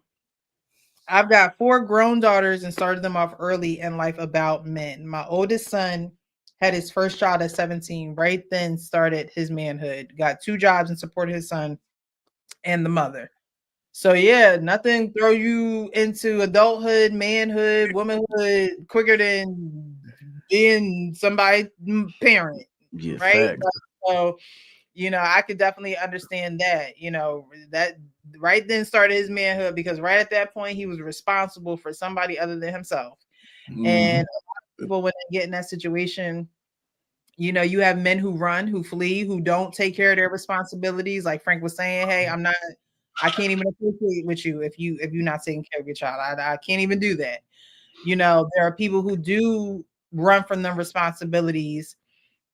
And then there are people who stay, who get overwhelmed and things of that nature. So, I'm glad that he has someone in his life, his father in his life, to say, hey, look, life, you a man now. You all have to do what you're gonna have to do. Support your child and supported the mother. So it wasn't even, he had someone in his life that was guiding him in the right direction. And that a lot of times was missing in today's society. Lack of guidance in the right direction. Because of past, a lot of people, like our pain was saying, have that victim mentality. My dad wasn't there for me, and my such and such wasn't there for whoever. And it's like, okay, well, what's stopping you from breaking the chain? What's stopping you? Other than this pity party, what's stopping you? And a lot of people allow generational trauma and things of that nature to stop them, and it doesn't have to stop you. You don't have to be worried about what other people are thinking. You don't have to be worried about what other people are saying. You just have to handle your business. That's how I've always operated. Handle your business. You know what I mean? Because ain't nobody gonna handle it for you. And if you're looking for someone to handle it for you, then you're not an adult. You're not a man. You're not a woman. You're still acting in a child, with a child's mentality. So at the end of the day, handle your business. Precious. With that comment, I think the greatest thing about that comment, and I think sometimes, we just overlook us just because we men. His father understood what he needed to have to do once that happened. It's been plenty of people that have children at a young age, but in a lot of homes, that's when the excuses come. Yeah. And even when they have children young, a lot of them seem to just dismiss the child, like the child don't need to be taken care of. This man understood your ass gonna get a job today, and you gonna work it, and you gonna support it. And I guarantee his son is appreciative today. I guarantee his son is appreciative, because when you start taking care of your child early, as they age, and I'm sure if they 18, if he's in his 30s, all of his money's coming to his pockets, and he's on the way up. So yeah, salute to that, man. Salute to the father, man, that understand that shit. Menelik says every young person wants to follow the latest trends and be a follow fashion monkey like the rest of the baboons.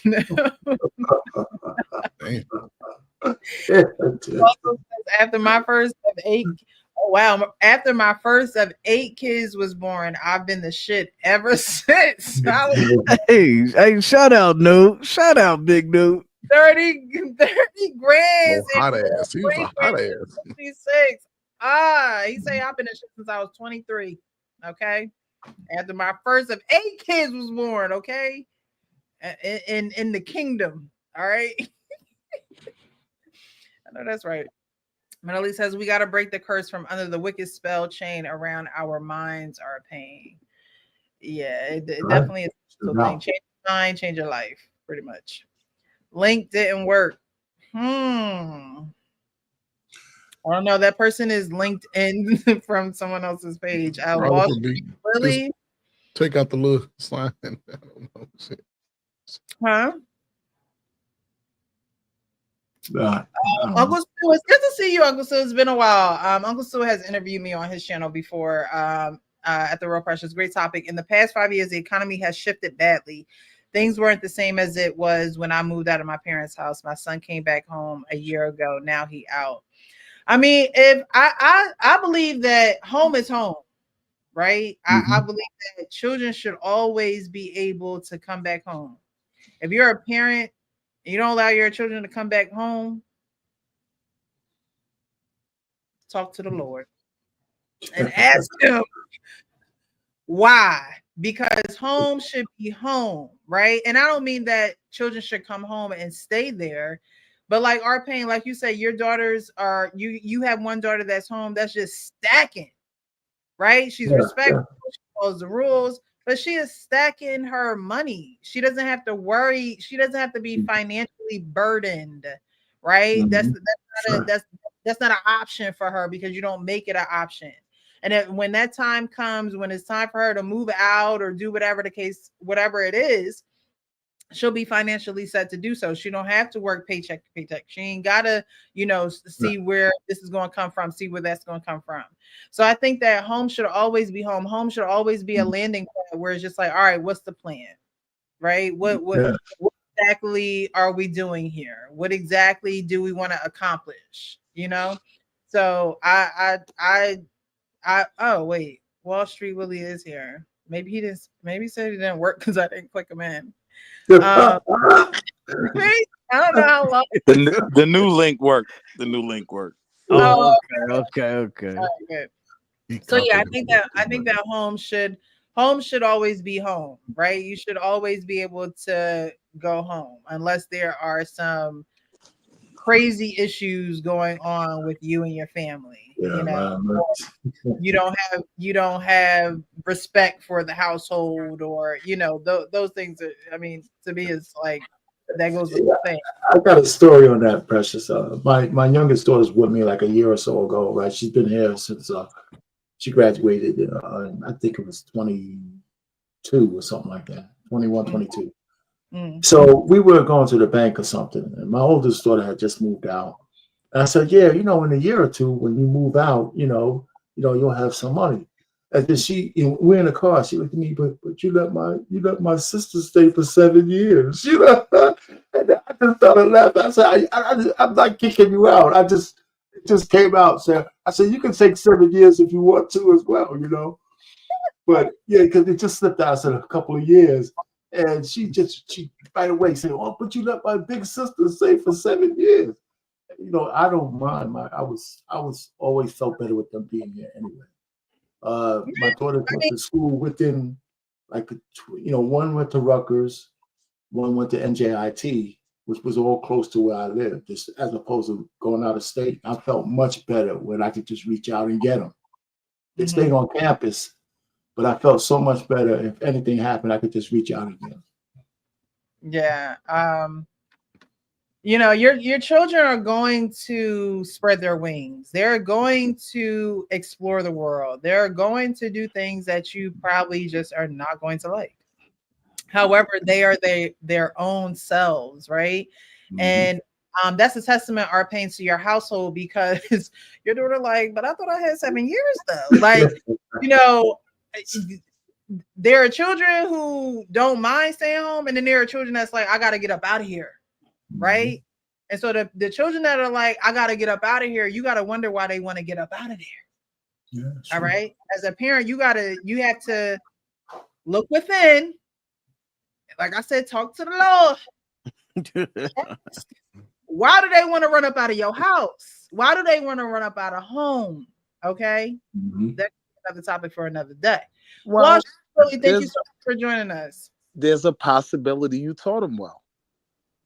Okay, that too. My oldest, Like, I can't keep him in the house. And I think one of the things that gives him that leverage, he knows no matter what situation he gets in, dad's got him, as long as dad can dictate the situation. You know, I've always got his back, mainly in terms of financial things and things like that. But my son, he just wanted to get out and kind of figure it out on his own. And he's still trying and he's still figuring it out. But it doesn't necessarily have to be a negative thing.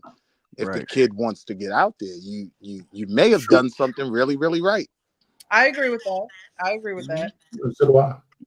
Yeah, as long as there's a plan too. I seen something to think about said that too. Like there's a plan. I think especially with young men, I think if they're planning, learning, like, you know, whether it's, you know, pops out, you know, I got 6 months, man, I'm trying to learn this, you know, this new trade. I'm trying to learn this, you know, this new technology. I'm getting certified. You know, it's gonna take me a little bit of time. You know what I'm saying? I think if things like that, they should have a healthy place to fall back on. So I feel that. Yeah. Coach Bird, he says your home is your home. However, your room is not your room anymore. My brother's room is not his room no more. My mom done turned that thing into the ironing room, the steaming room. to the point that the brother just made, sometimes the hardest part is accepting, okay, this is their plan.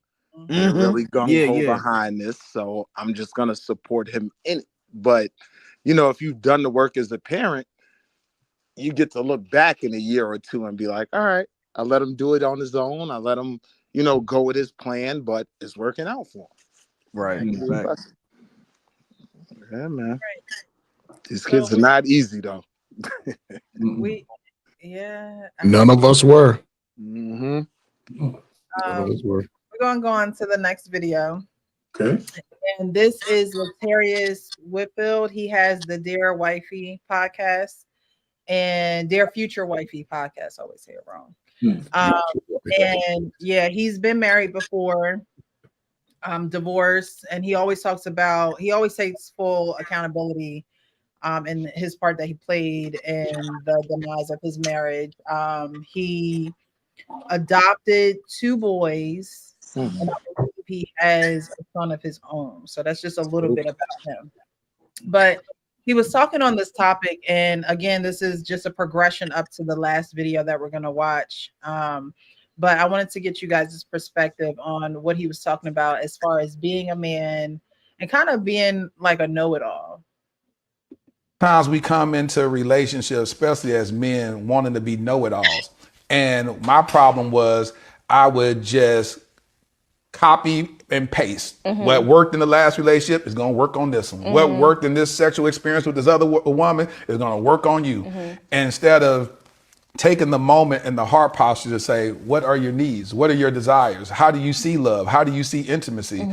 Knowing too that the woman that you may be dating or married to has a lived experience in sexual relationships, whether they're healthy or bad, whether there was trauma. I learned that 1 in 5 women have been victims of sexual assault. Even more so in African-American women, there's 1 in 3 women. And so when you start understanding those dynamics and those statistics, now you need to create a safe space to have those conversations. If you're feeling resistance in a certain area, be like, hold on, is this healthy to you? I noticed that when I touch you, clench up. What is that about? Be a student of that woman and be like, why did you just respond to me like that? And she's like, oh, no, I really want to talk to you because I don't want to do anything that you're uncomfortable with. She's going to be like, what? Her mind is going to be like, you don't want to do anything I'm uncomfortable with. She'll probably break down and cry just by the mere fact that you noticed that. And also a lot of men, they think because they've gotten a lot of women that, you know, like they really putting it down. Exactly. And the reality, and that's the thing about it. And like you said, a lot of women fake. The way that my ex-wife tried to speak to me was by a feather. She brought a feather to the bedroom one day. This is our first year of marriage. And she said, here's this feather. She says, I said, what is this for? She said, I just want you to rub my body with it. And I said, this got to be the dumbest thing ever. That was my heart posture. I said, Lord, so I'm rubbing her body like this all begrudgingly. I said, this is, and you can feel that. You can feel somebody doing this on you. Like, this is stupid. I'm just rubbing her body like this. And I was like, you like this? And she was like, just, I said, rubbed on her back, rubbing all across her breast. It was just so begrudgingly. And it was like, can we just hurt me, just get this over with? Yeah. And so I had that moment. God reminded me of that moment 2 years ago. I was just minding my own business. I was just driving the car, and God said, the feather story. I said, what about it? He said, remember when your wife brought a feather to the bedroom? I said, yeah, that was so annoying. And he said, you were so selfish in that moment. And I said, how? I mean, she's always kept making it complicated when it came down to, having sex and making love. It was just always one little hurdle after another. He said, that was the moment she was trying to communicate to you to touch her as gentle as a feather. And she gave you the thing to do it with, but you didn't. You should have painted her body like Picasso with that feather, but you didn't. You got in your feelings and felt like it was another obstacle when you didn't realize that was the door of opportunity. Yeah. All right. So, do men think to be students of their woman, or is it more so I'm the man and whatever I like, we're gonna do? Wait a minute, Precious. I just ordered me a box of feathers off of Amazon.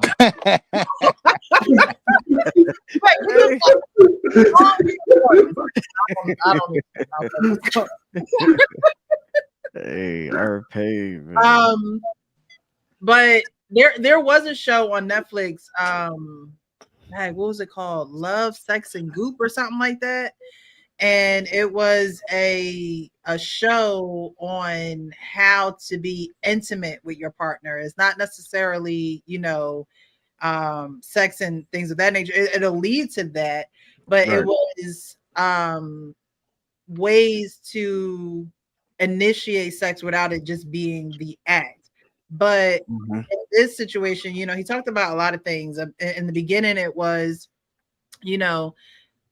I copy and paste how I am as a man is how I am with every woman, right? That's what he was pretty much saying. And then he went into, I wasn't a student of my woman. I had a wife who I felt as though used to give me issues when it was time for the bedroom time. Little did I know she wanted it done a certain way, and because I just completely thought it was stupid, I didn't take it serious. And the thing that she wanted me to do was a thing that could have unlocked, whatever, and their marriage and their sexual component of their marriage and things of that nature. So do you think that men are students to their women? Is it something that grows over time? I think listening to him, the thing that stuck out the most was begrudgingly, right? Like he used that word a million times. And when I put myself in that situation, if my wife gives me the feather, we lit. Like I don't think this is stupid. Like if she like it, I like it for her. So I'm gonna get on my head. I'm gonna do a handstand and rub your back with the feather. Like I'm gonna be engaged. One thing about sex in particular is it can be taught. So if your woman's trying to teach you what she likes, you missed the ball on that, my guy. And yeah, I don't really know what to say past that. Like, because it for me, it wouldn't have taken God to tell me. My wife put the feather in my hand. She told me what to do. Bet. That's what you want? Oh, watch what I do with the feather. I'm going to work this feather like nobody ever worked the feather before. Watch this. All the feathers going to be off the feather. Watch what I do with this feather. You get what I'm saying? Thanks. I think more importantly than anything, and I'm always dissecting things. I don't know the brother, but that does give me an idea of his mindset and more than likely how he approached the relationship as a whole. So for me, like if she gives you the cheat code, oh, you better cheat until you get 1,000,000 points. Cheat all day. She gave it to you. Like, that's something that's something that he was lucky to have, because a lot of women don't necessarily give it to a guy. Some women just feel like we should just know or You should figure it just out. know. Yep. You know, so some women just don't even want to put in the effort. But that woman put in the effort to say, here's the cheat code. Rub me down with this feather. I would have said, what? Man. Hold on. Let me sit on top of the headboard and rub you from an angle. So that was, that's the point you really made, though, was that feather was a metaphor for that whole relationship. He's probably the same way in almost everything all their interactions.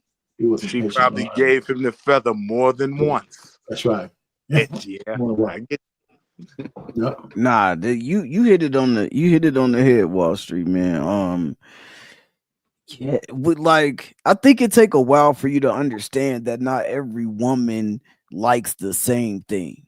You know what I'm saying? When you young and it's all about you, I'm just gonna get in here and I'm gonna do my thing real quick because I know how to beat it up. Like, you know what I'm saying? And I remember a long time ago, a girl said, "Yo, like, do you want me to come back?"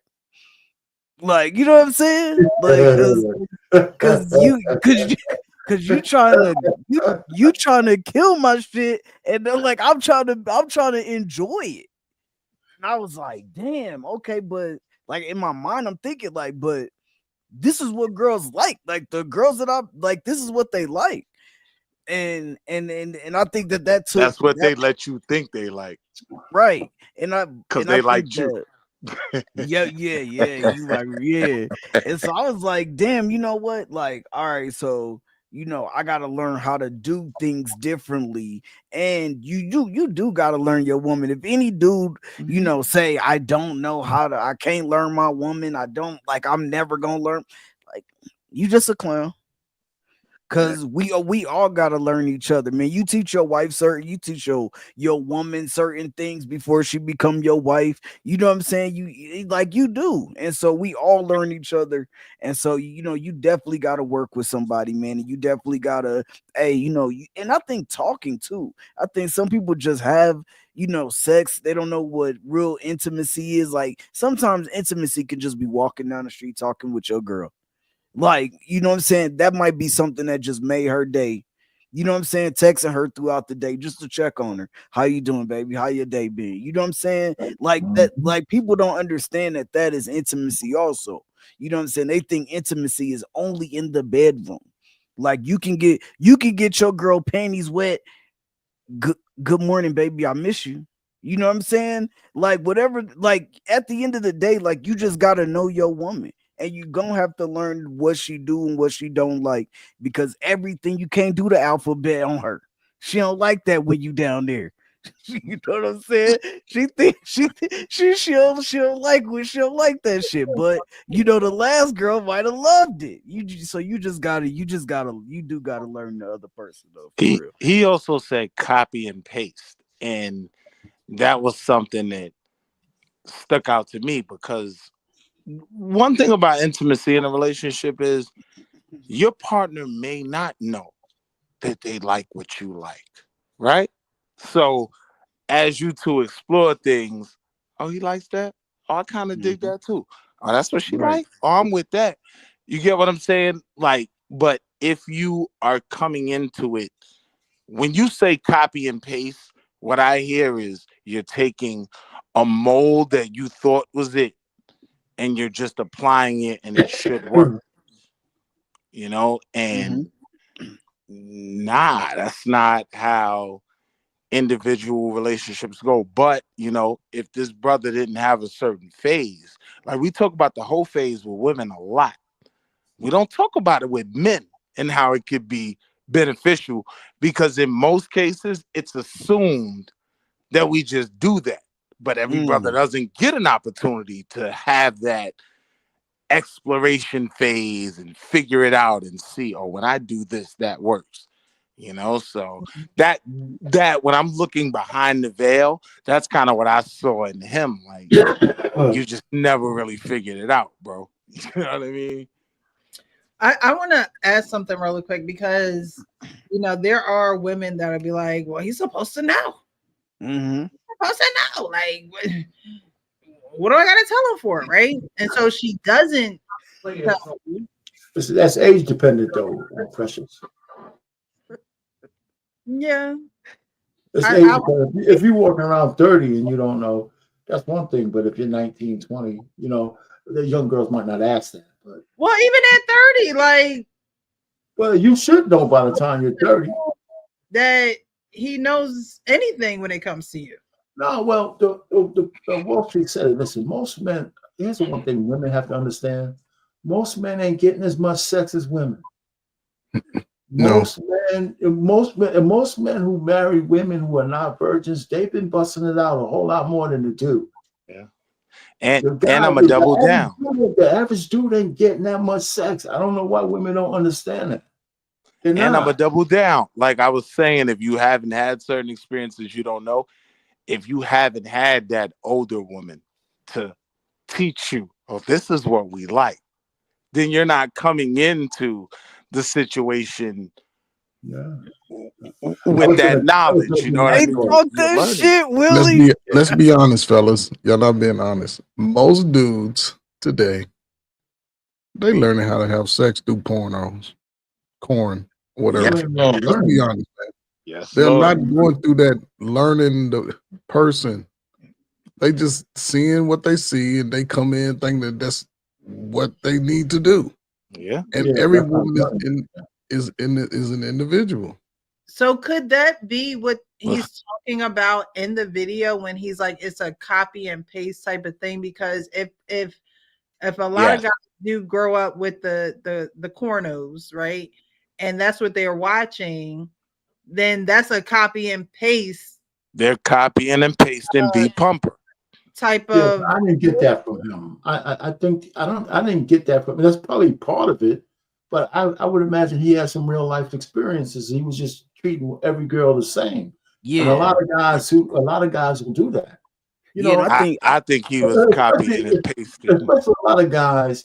You know, it really just depends on the man. But if you get some, a lot of guys treat all the women like, you know, this is my technique and I'm going to use it on, if it worked on this girl, it's going to work on the other girl. Right. But, you know, Wall Street said something. If you had an older woman, I was lucky enough that my first girlfriend was like 3 years older than me. I was like 17. She was 20. Talk about it. She wasn't that much older, but she was 20. She was experienced. Thank God she wasn't no real big super freak. And, you know, do like exotic shit. Because everything she told me to do, I did. I did. So if she was doing some crazy shit, I might have been some kind of freak now. I'm glad she was like kind of straightforward and shit. I don't know. You got kind of excited for the robots, man. I don't know. My robot days are over, man. If I was younger, I'd be like, shoot, I'd be invested into, you know, the robots. But what's even more valuable than that, though, when you're copying and pasting beat pumper, Mr. Monk, when that's what you're copying and pasting, that older woman will slow you down like, whoa, hey, exactly. Hey, whoa, that's not it. But it's not. Go ahead. What you want me to do? I learned early, listen, man. The first time I had it, a girl asked me. I just did what I thought was natural. I got my little 25 pumps in, did what I was standing up. I was actually standing up the first time, right? And then that next summer in the 9th grade, I had a girlfriend. Again, she approached me. She told me stay out the school. I mean, she told me don't go to school that morning. So I'm nervous. So I'm moving slow, thinking I'm doing the right thing. And I learned how to do what I needed to do without just rushing. So as I got into in my 20s, I understood, listen, not every woman can take the hammer the same. Some you gotta, because again, I always believe that sometimes my voice can do it. My voice can warm you up. How I touch you. I don't have to, how I rub your neck. I ain't, I'm gonna grab your arm, touch your phone. I'm gonna rub you. I'm gonna do things to get you there.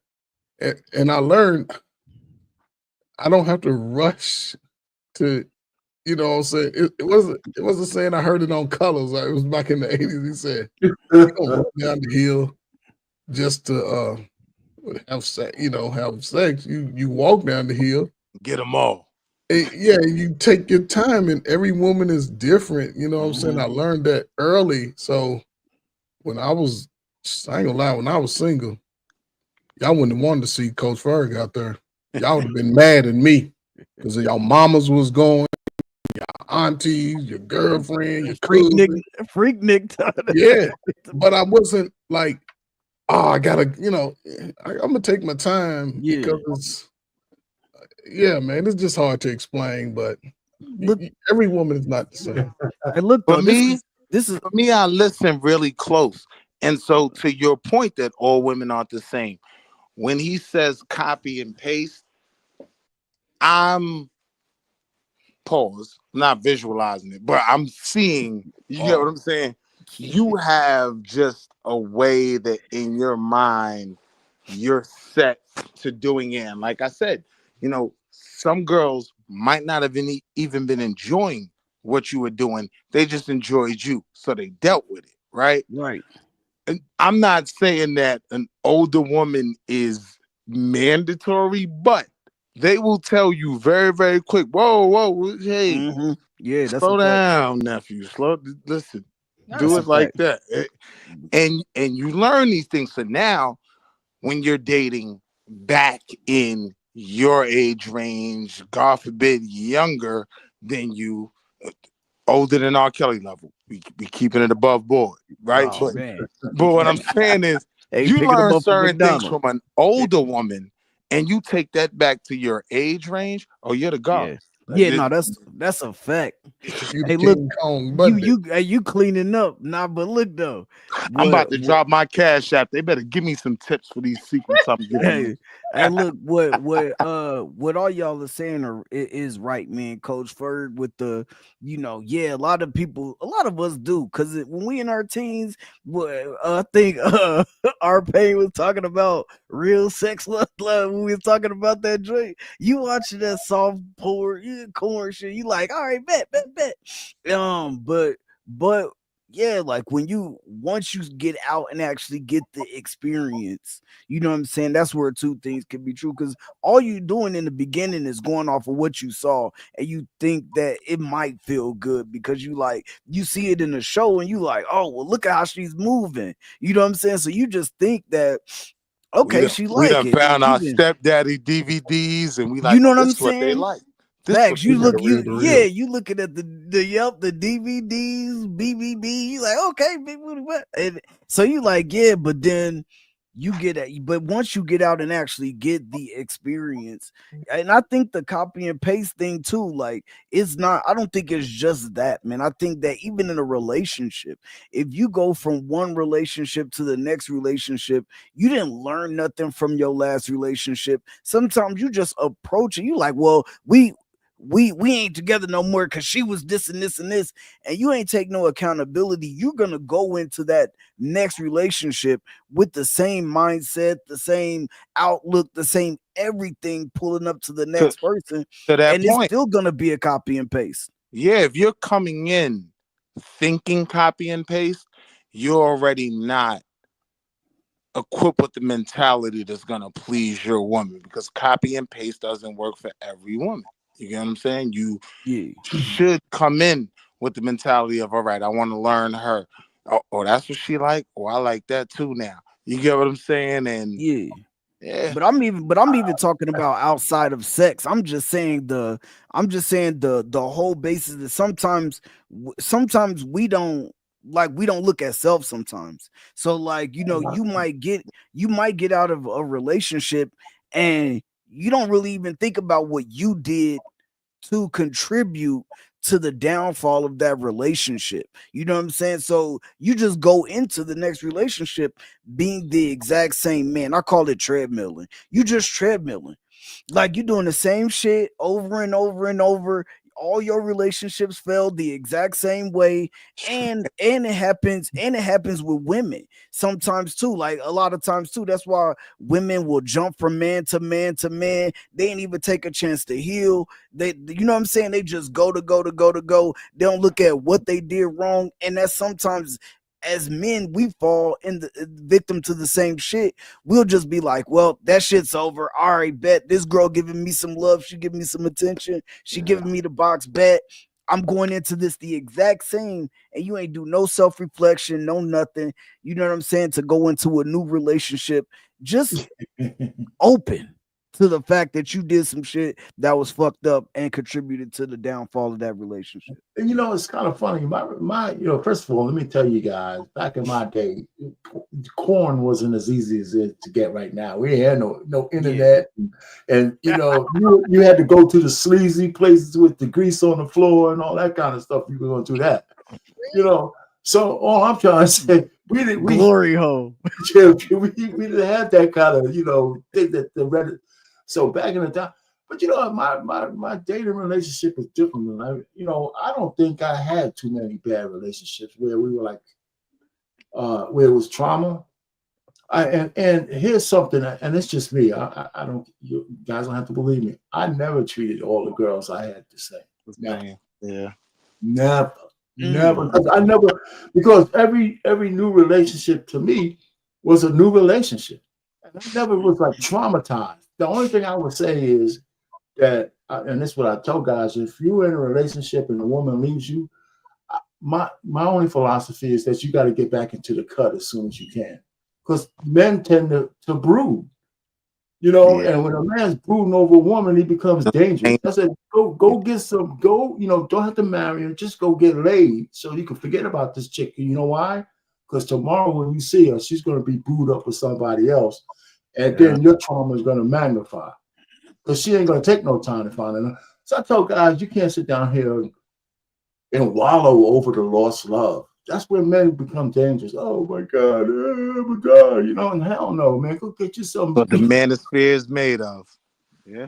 I never had that problem. But again, I was off the market by the time I was 26. Now, but again, OG, you got to realize to the point you made at first, after if he's younger than 50, we had Pinky every time we turned around, like Roxy Reynolds, Pinky, yeah. I knew me and Frank connected. Listen, Roxy was around every Cherokee. So we got a distortion of what that affection was supposed to be. And sometimes you need a woman a bit more in power, and that usually comes with an older woman to kind of tell you, nah, slow down. Like, you're doing too much. You're trying to hurt me. Yeah, exactly. Exactly what happened to me. I also think that women need to be honest with men. I mean, deliver the message with love, but be honest, because a lot of times women won't be honest, and it gives a false sense of reality to a man. Now, when you say women, I got to be clear on who you're talking about, because these post 9/11 babies, they like me and Frank. These post 9/11 babies done seen things on OnlyFans, and that ain't necessarily it, little sis. You gotta relax. You get what I'm saying? Like, so are you saying generationally it gets different? Are you saying that they're more bold now? Oh, these little Glorillas? These post 9, I call them post 9/11 babies. My man gave me Glorillas. These post 9/11 babies. Oh no, I quit. I'm good, sis. Go ahead here. Take a couple dollars and just the Uber's outside. That's not even my thing. And older women will treat younger dudes like that. This is how we learn. You know what I mean? No, you go home. Just go home. Okay. Yeah, but y'all feelings, or they just saying y'all not doing it for, like, what do you mean? I mean, there's a level of toxicity, right? That we, as me and Frank, 40s, 30s, I ain't gonna put him in my age range. I'm gonna say, because the brother looks good, pause, but I'm gonna say 30s, right? Like, in our age range, we had a high level of toxicity that kind of dictated what we thought women wanted, right? Very similar to what's going on right now. Get them sexy. Don't get me sexy. Leave me alone. Like, I don't want that. Leave me at home. Leave me at home. So wow. I think I got my first dose of it when I got to high school, and the girl told me, I move like a nigga. I hit who I want, and that's just that. That way they can't treat me like a hoe. Like that, I picked you out, so you can't. Yup, I picked you out. Now you can't treat me like a hoe. Like I'm treating you like one. That's like she didn't tell me that, but that's just what she said.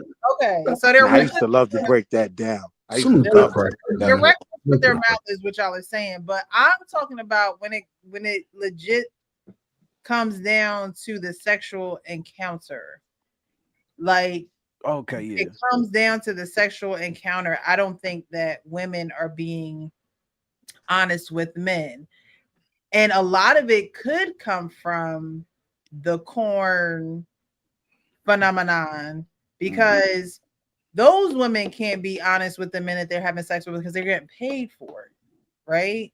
And so a lot of women know that there is some type of exchange that's going to happen between a man and, like Coach Ferg said, you're going to have to meet me halfway. I ain't coming in there changing no wires, no tires, no, microwaves, nothing, unless you're able to give me some type of, something in return. Now these sexy reds will let you know. Whether it's time, whether it's my talent, my like whatever it is, right? So what I'm saying is that women aren't being honest with men. One, because they probably don't even know how to have the conversation with a man, other than being that brash and honest. Like, you act, I can't do it. I don't know those type of women that are just straight up like, that's what you can pretty much tell if you was on your A game with a chick or not, man. I mean, you can. I think you can. We know that women fake it, but again, if they like you, and if they like you, you're gonna get a pass. You're gonna get a pass. But like, because I like you don't mean I'm not going to be honest with you about. about. Hold on. Let me finish. If they like you, they may not tell you anything, but they may give you another shot. That's not real. Nah, that's not. But that's I think I like him. But look though, that's not. But that's not the same as. The point is, if most women, I think if you're whack, they're gonna let you know. One, you ain't getting no more. That's number one. That's the first thing. That's the first thing. If you ain't no good, you ain't getting no more. That's a fact. Well, that's a tall tale sign. She just ghosts you. She ghosts you. I think many of them don't know what they want. Like same way when we were watching Evasive Angels, we didn't know what we wanted. We thought that was what we wanted. But look, but go. I was about to say, but approach the conversation as it's from a woman who actually what I'm saying is the same way me and you thought we wanted all that Evasive Angels, and then when it got normal, we liked that a bit better. I'm saying a lot of these girls out here, I don't really think know what they want. You get what I'm saying? Like they're seeing things online. Like now Facebook's been corrupted. Every other scroll is something crazy, and Twitter X, right? Maybe I'm just telling too much about my algorithm. Big bros, don't do that to me. Shani, can you explain that? Shannon Duncan says women think our feelings need as much protection as theirs, and in some areas, it does. It does, and that's okay. Is Shannon a man? I think Shannon is a man. I think that Shannon is a man. I think, and there's nothing wrong with a woman protecting a man's feelings, because honestly, I would want to protect your feelings, but still tell you the truth.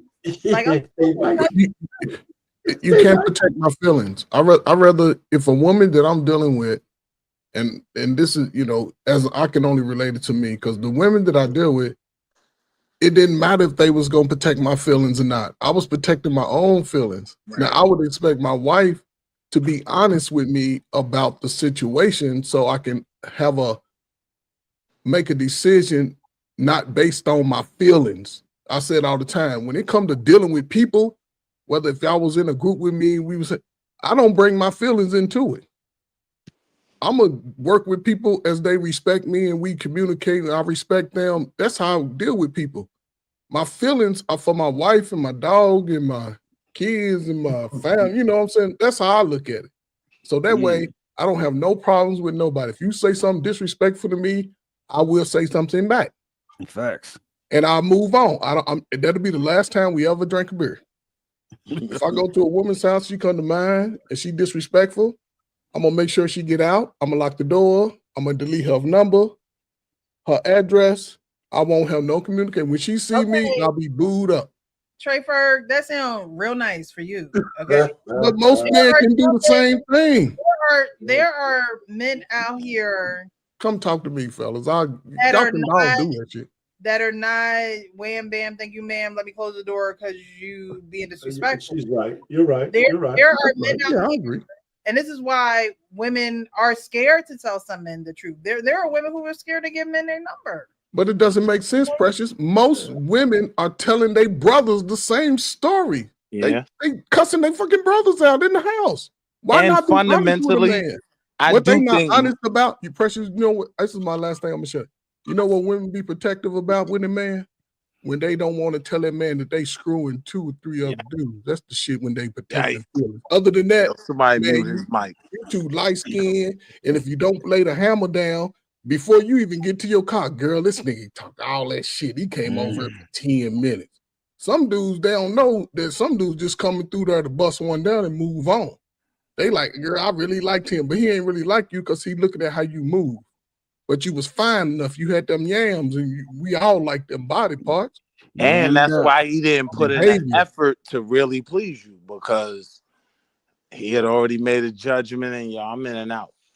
And that's you on the roster. When he moves like that, you one of many.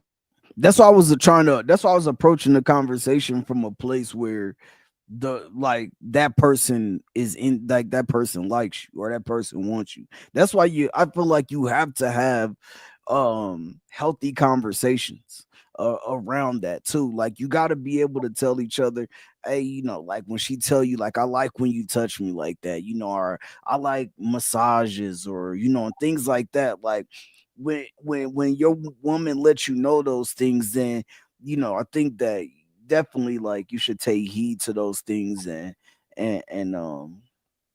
you know, and be okay with making your woman feel good.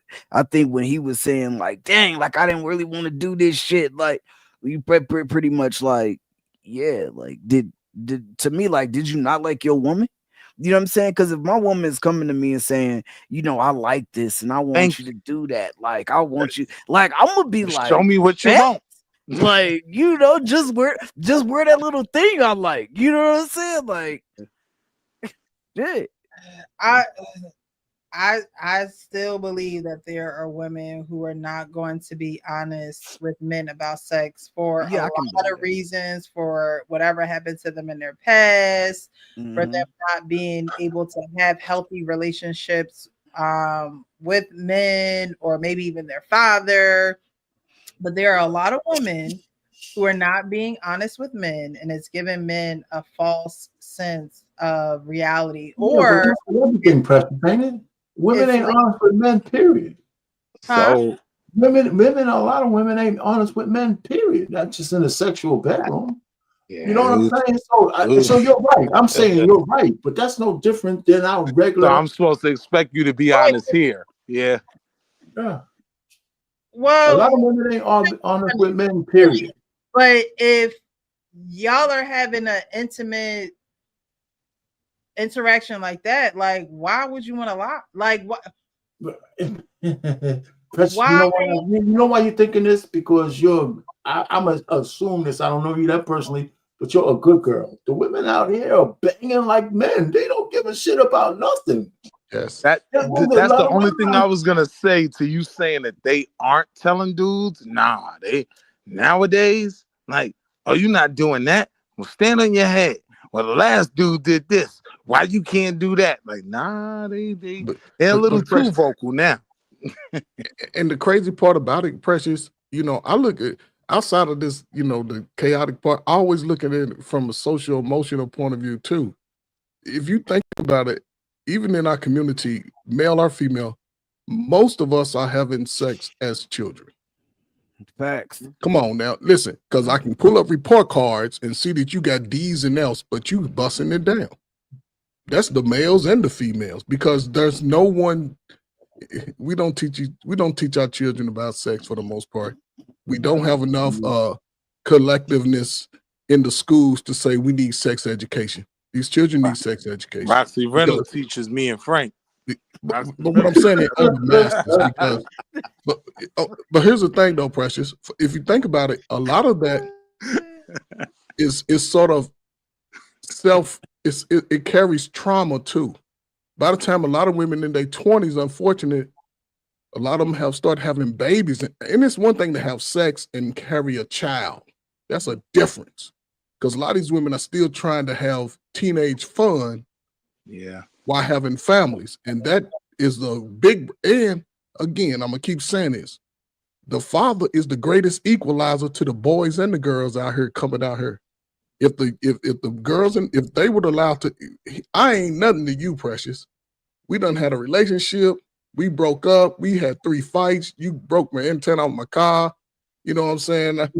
According to women, they get abused, but ain't nobody slapping nobody. I probably just threw your cell phone or whatever now. But, we break up, right? So you don't like me no more, right? But we have a child.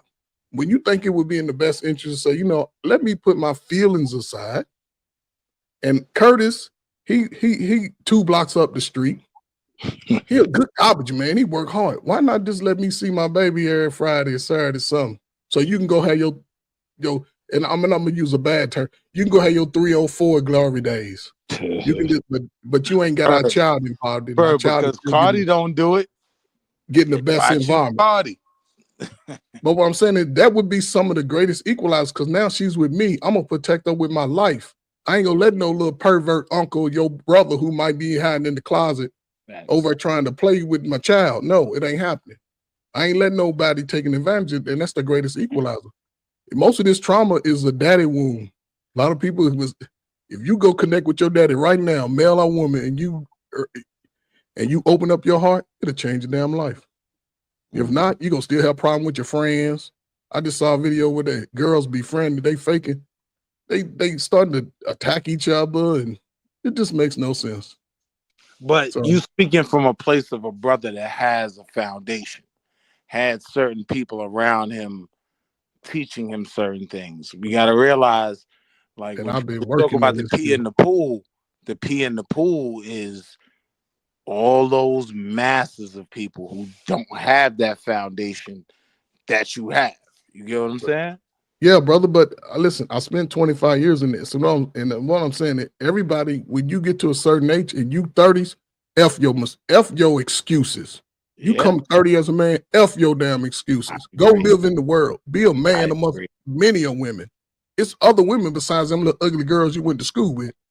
Come on now, y'all done saw them get big and you just down trying to get a chest, because most dudes don't start working out till they 30. Man, you better get out here and live in your 20s. And the world will show you when you measure up. The world will show you like it's your job. It's the most precious thing you own is your seed. And when you get built up, you find the prettiest one out of all of them, say, come here. Are you willing to, if not, shit, keep it moving.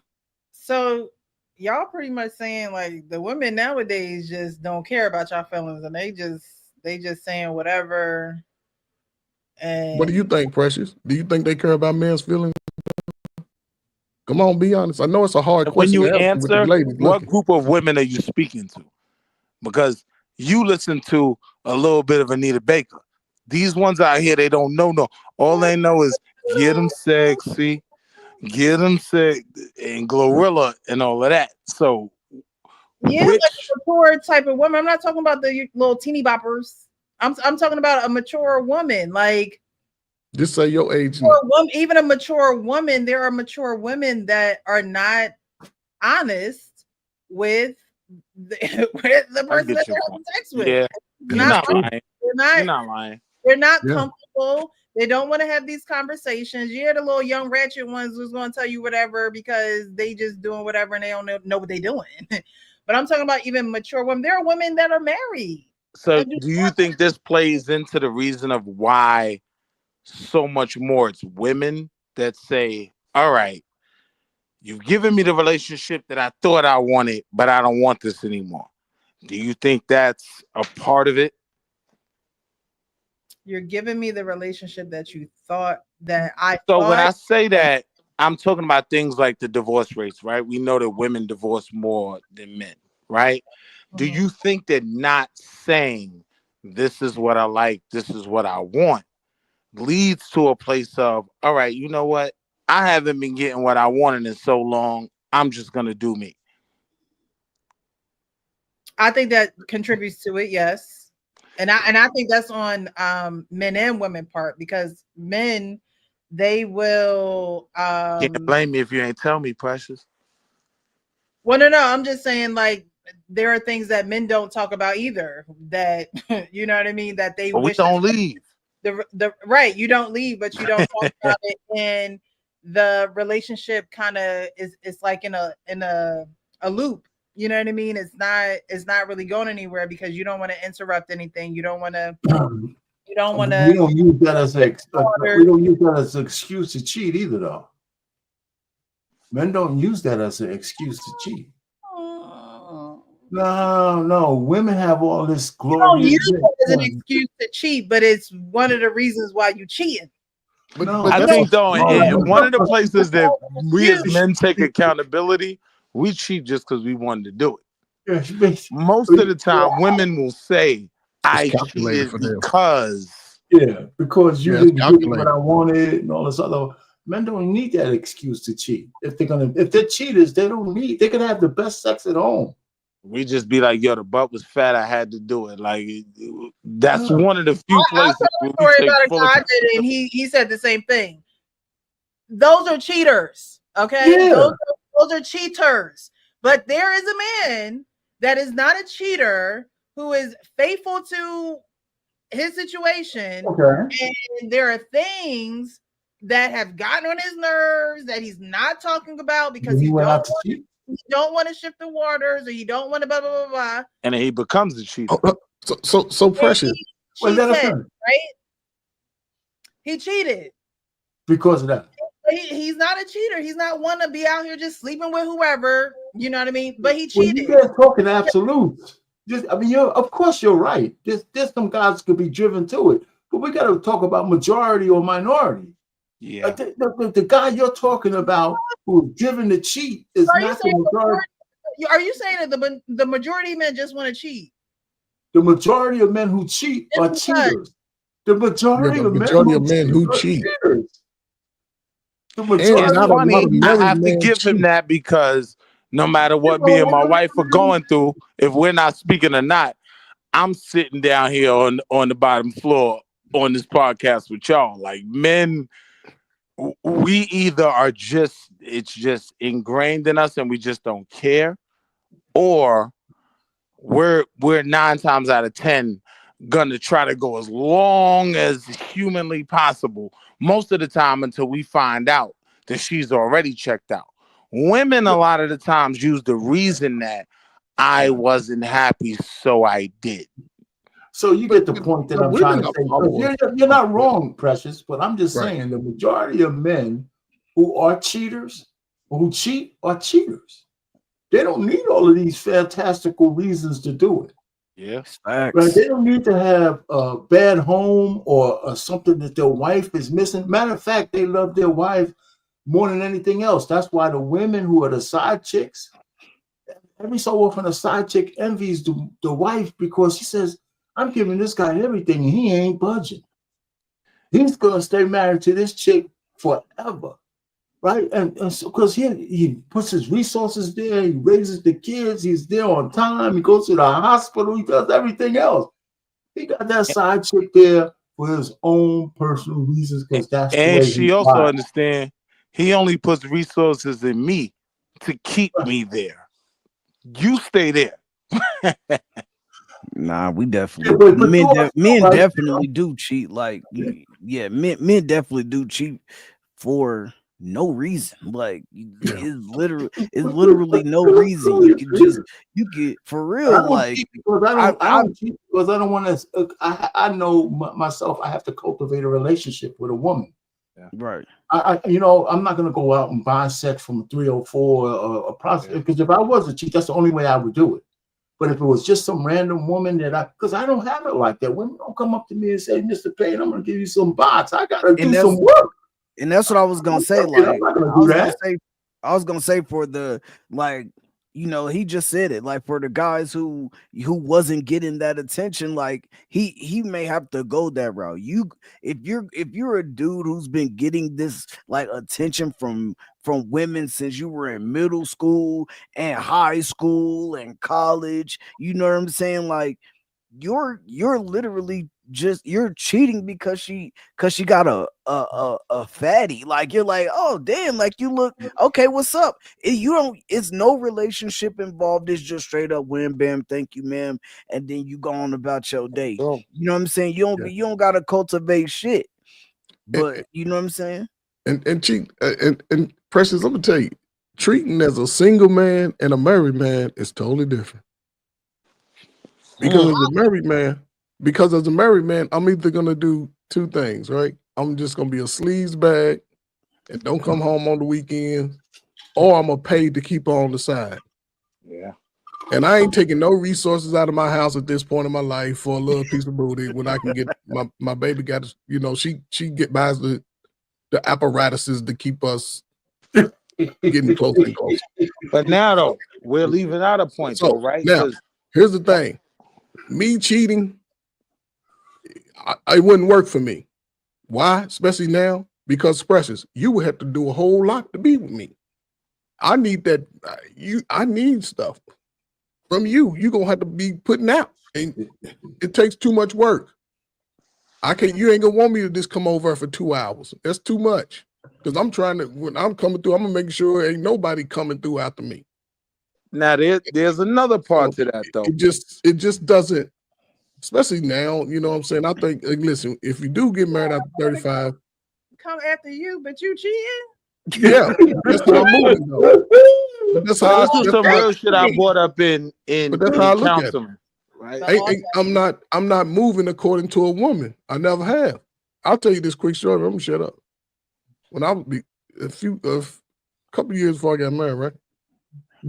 I was in Chicago. I was dating. Me and Tiger Woods was competing. I think I had him by one. I think I had 12. He had 14. I'm just talking noise, man. Yeah, Tiger had all those. Yeah. And I'm talking Precious. I'm talking about professional. Go to bed at 8:30. Single, driving up, pulling up on the shiniest new rise, right? But okay, I'll get past that. So it requires too much from me. I would say this though. The type of woman it wouldn't benefit me. I'm looking to take care of my family for the rest of my life. Yeah, because you worried about her and the person coming after you. No, I'm not worried about the person after me. It's gonna be too much on him and you because he gonna stress you out because you just got through dealing with me. So you ain't got time for no dude with no attitude and feelings. But there's some real shit that I would say specifically, right, to women of your quality, Precious, right? Y'all getting y'all feelings and y'all don't want to fuck with us just because y'all don't want to fuck with us, right? Mess with us. I ain't mean to mess with the algorithm. Y'all don't want to mess with us, right? So I'm not in the mood. And, he didn't do this, so I'm not doing that. What a lot of women in potentially great monogamous relationships and marriages don't realize is those men, right? They're in a desert, right? With no water, right? And you have the water. You have a whole pint of good water. I didn't have it before. The water's very good, right? You're telling him you're not going to give him that water. And you keep telling him that, and he's in the middle of the desert. He is about to be famished, right? Like he's about to go out from dehydration, right? And you keep telling him you're not going to give this water just because you don't feel like it or aren't in the mood, right? And then somebody comes across that desert with an oasis. They got a real good oasis, and it's got a fat butt attached to it, right? And I've been begging for that water from you all this time, right? See, this is the conversation when we're talking about the type of relationships that I think we all want to have. These are the real issues for us, right? You keep telling this man, nah, I just don't want to give it to you. He is in the desert, like starving. It is day 8. I am about to be dehydrated. Stop playing with me. But you want to keep playing with the water, and then somebody comes across the desert on a camel. Okay, he is the real victim. Okay, he is. He tried to wait for your water. You just wouldn't give it to him, and he seen you sitting there with a whole gallon of water. Just give me a little bit of that water, I'll be good. I could go to work for another 40 hours this week. I could be recharged. Women, unfortunately, do play with sex a lot with regard to relationships, and that can lead to cheating as well. I do agree. I do agree that women withhold sex. A monogamous man is in a desert. I can't get my water from nowhere but your oasis. Please give me some of this water. I'm about to die. A monogamous man, though, is they those are the guys who live lives of quiet desperation because they don't want to cheat. That's what I. Well, but up to the point where this is the desert we're in, big bro. Wait a minute, that guy might not cheat. He just live. He'd be more inclined to tell his wife that it's over. Because the fact is he doesn't want to do that shit. I don't think just not getting any box drives those guys to cheat. So now I agree with you that he doesn't want to do it. I agree with that. But what I'm saying is, man, you in that desert long enough and you're sweating. No, I agree with that. We can't talk in absolute. Most guys, if a guy's wife stops giving him box and he goes out to cheat, he's no longer in the desert. He becomes a cheater. He's gonna do it more and more often. And he's not even gonna fix the problem with his wife because he's done trying to do that. So I'm saying is none of us are wrong, but we gotta look at the majority of we just statistics. Right, most guys who wives turn them off just go off in oblivion in goddamn pain, right? Well, let's turn to the next video because it happened in that video. Okay, it's gonna be our last. Oh man. And then we could go off of that video and okay, cool. Let's do it. He made his wife cheat on him. Is the name of this? I'm not gonna like this one. Right. Me neither. Real. So I was saying that women aren't honest with men when it comes to sex and things of that nature. Men aren't necessarily going to be honest if it's going to disturb the flow of the home or disturb the flow of the relationship. They'd rather suffer in silence. I'm not saying that it's the right thing to do, but I'm saying that most times that's usually what happens. A man will suffer in silence, or a man will go out and find someone to, take care of his needs and things of that nature. And even when that's happening, he's still pretending to suffer in silence while he's getting taken care of somewhere else. And even that is just dangerous. All of this. My point, though, Precious, was most of the time with men who commit to monogamous relationships, they don't cheat because of the quality of sex. More often than not, it's because she's playing games with the sex. Got you. All right, we're gonna watch this video. No, but hold on, let's take it on back. Take it on back. Made his wife cheat on him. so we did go through infidelity in our marriage. Both of y'all? No, but you did? It's normally the man, isn't it? Is it normally, or no? Okay, it be the women on the low. You went through infidelity. Yes. Wow. And so we were so disconnected in our relationship that we had lost who we were and who we were supposed to be. Did you find out, or did you tell him? I told him. You told him? Why'd you tell him? Because it was eating me alive. And one of the biggest things for me is I didn't want to be like my father. And I realized that I had become my father. Wow. And to know that I caused the same pain that I hated him for doing to my mom. Oh, and gosh. I realized there was a lot of unforgiveness, a lot of unresolved issues because of the physical, verbal abuse that I experienced as a child, and then the sexual abuse that I experienced as a child. And all of those things had come to a head, and I was like, this is not who I want to be. Wow. Yeah. Yeah. What was it like leading up to that, having that conversation? Panic, fear, like my life is over.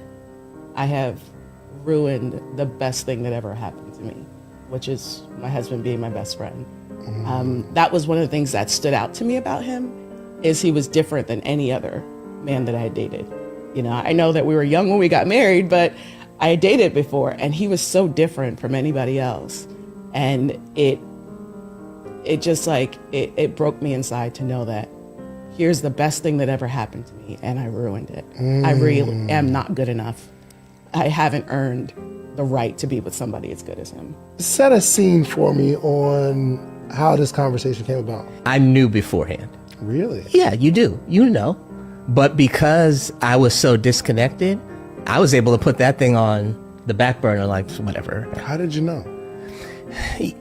When you're a couple and your life together and your intimacy together, you know when that's not right.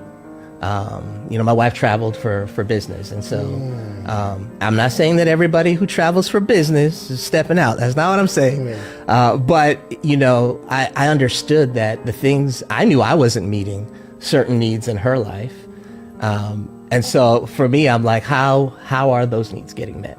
Wow. And so, you know, I just, you know, really started to contemplate those things, and I knew. I was like, there is someone else.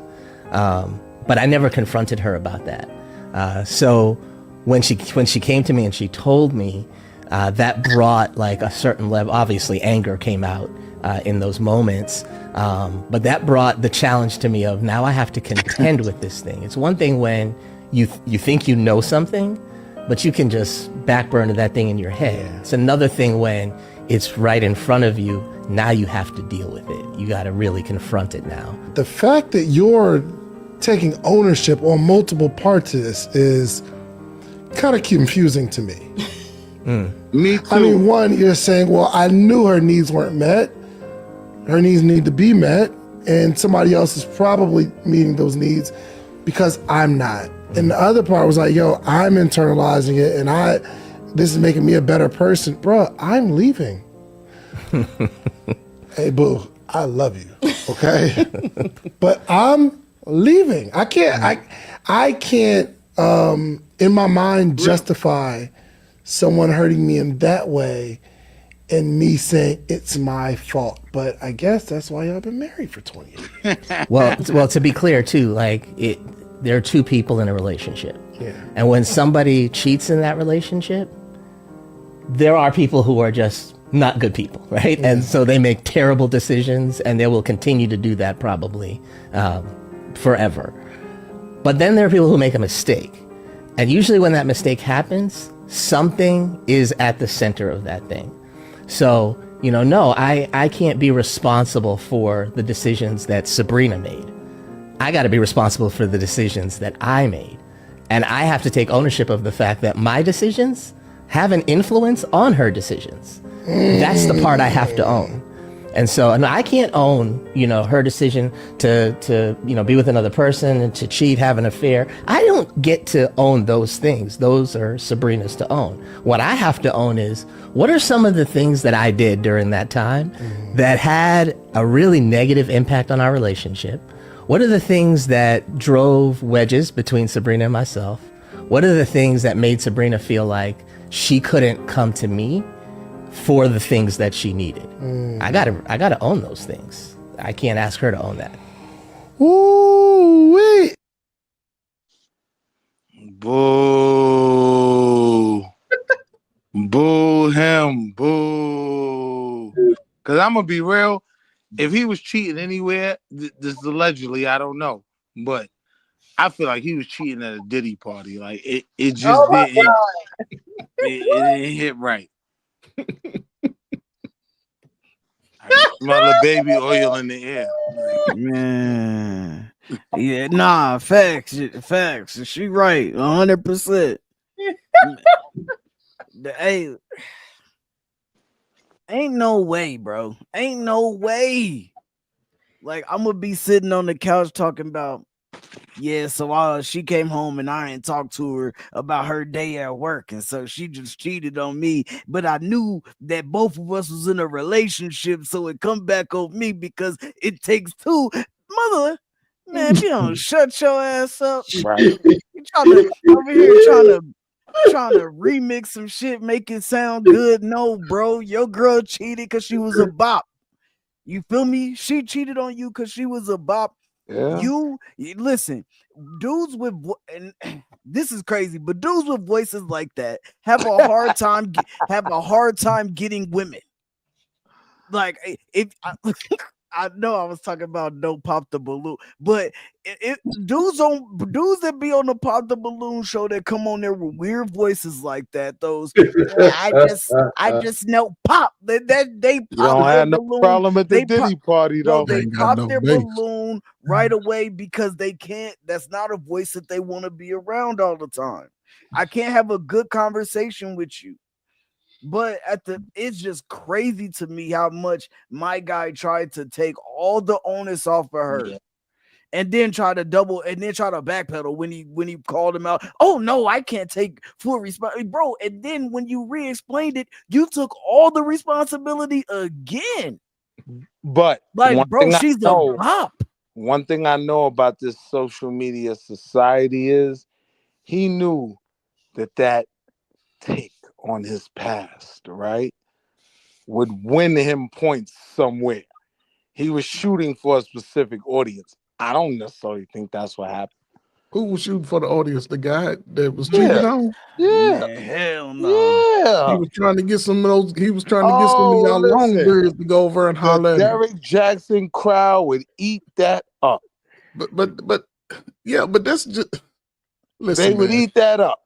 I'm gonna just go back past that. She threw this, and this is where again she threw out the first thing she threw out was her two excuses. I was abused when I was young in the relationship, and I was real abused as a child. Now, who in the hell in your family abused dude would be the questions I ask, because I ask those questions when I'm dating. Hey, you ever been abused? Yeah, when I was a kid. Who was it? I need to know, because there's somebody in your family that might be still lurking around, and no, I just don't go. And am I gonna have to deal with this? But this guy right here, he made an excuse for her. First of all, she got a job that's traveling, so she was calculating on everything that she do. Facts. She knew she was calling that piece of John over there every time she pulled up out of town. This is calculated moves. And he took his power back when he came back and started dismissing everything she did. She ashamed him. But I don't know, a dude like I said, a dude with a voice like that. Facts. A man ain't really got no high voice unless he's because even homeboy was calling him out on it, like, this isn't making sense. Like, why are you? And then he brought up a valid point that you can't control why she cheats. If you played a part in that, and that last portion he brought up was valid. But everything he said before that sounded crazy to me. What you got, our pain, man? Listen, man. All of her first soliloquy had nothing to do with her husband.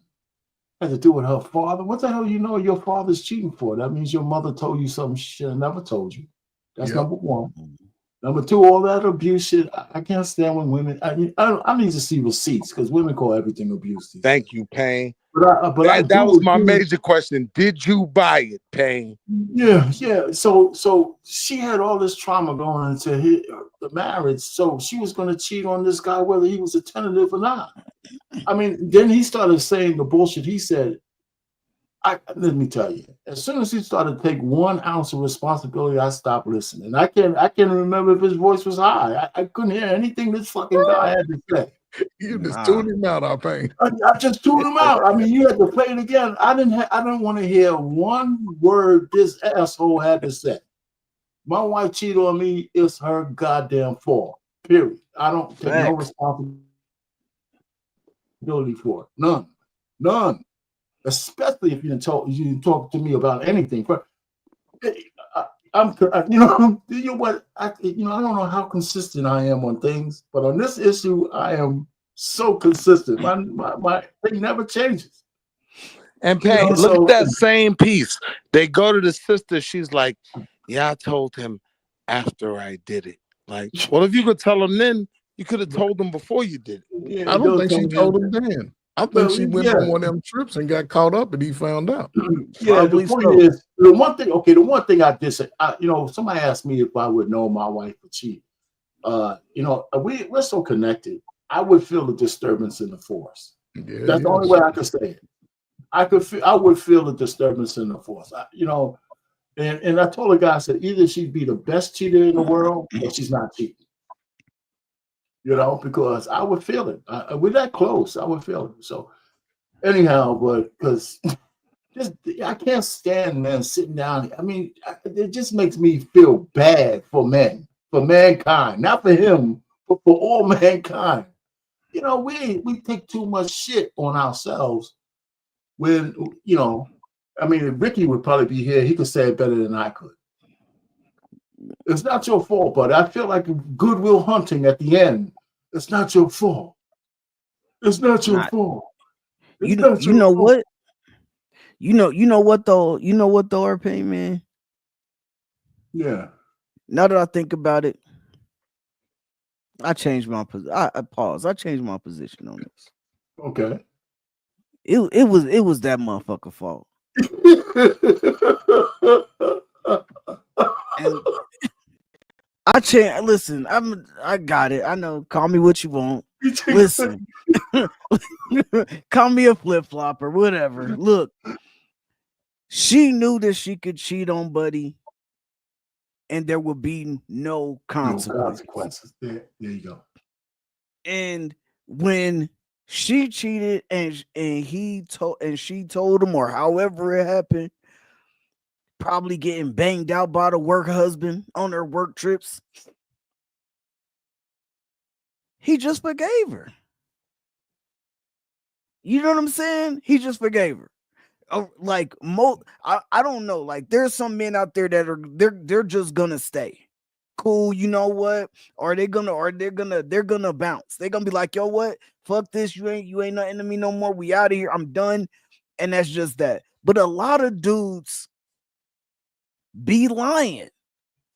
And he probably was one of them. Oh, yeah, my girl ever cheat on me, dog? Because he was around other men. Yeah, my girl ever cheat on me, dog? I'm out that month. Now she on the couch telling the world that she cheated on you on work trips and you forgave her and y'all been married for 20 years. Bro, no, it's your fault. You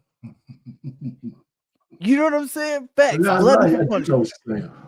Like, if she knew that she could cheat on you and the consequences would be her losing her man, her losing her family, her, you know what I'm saying? Her losing the things that y'all built, whether y'all built it together, she caught you at the end of the road, she pulled you up by your bootstraps. If she knew that she was losing all that and she cheated on you and she thought she was going to lose all that, and then she lost all that, that would be devastating.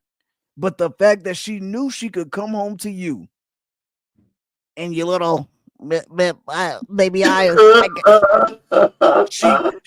that she could come home to you and tell you, I got put on the table, he jumped off the dresser, flipped off the chandelier, and gave me everything that you couldn't. Don't worry about it, baby. I wasn't giving you exactly what you needed, so you got it.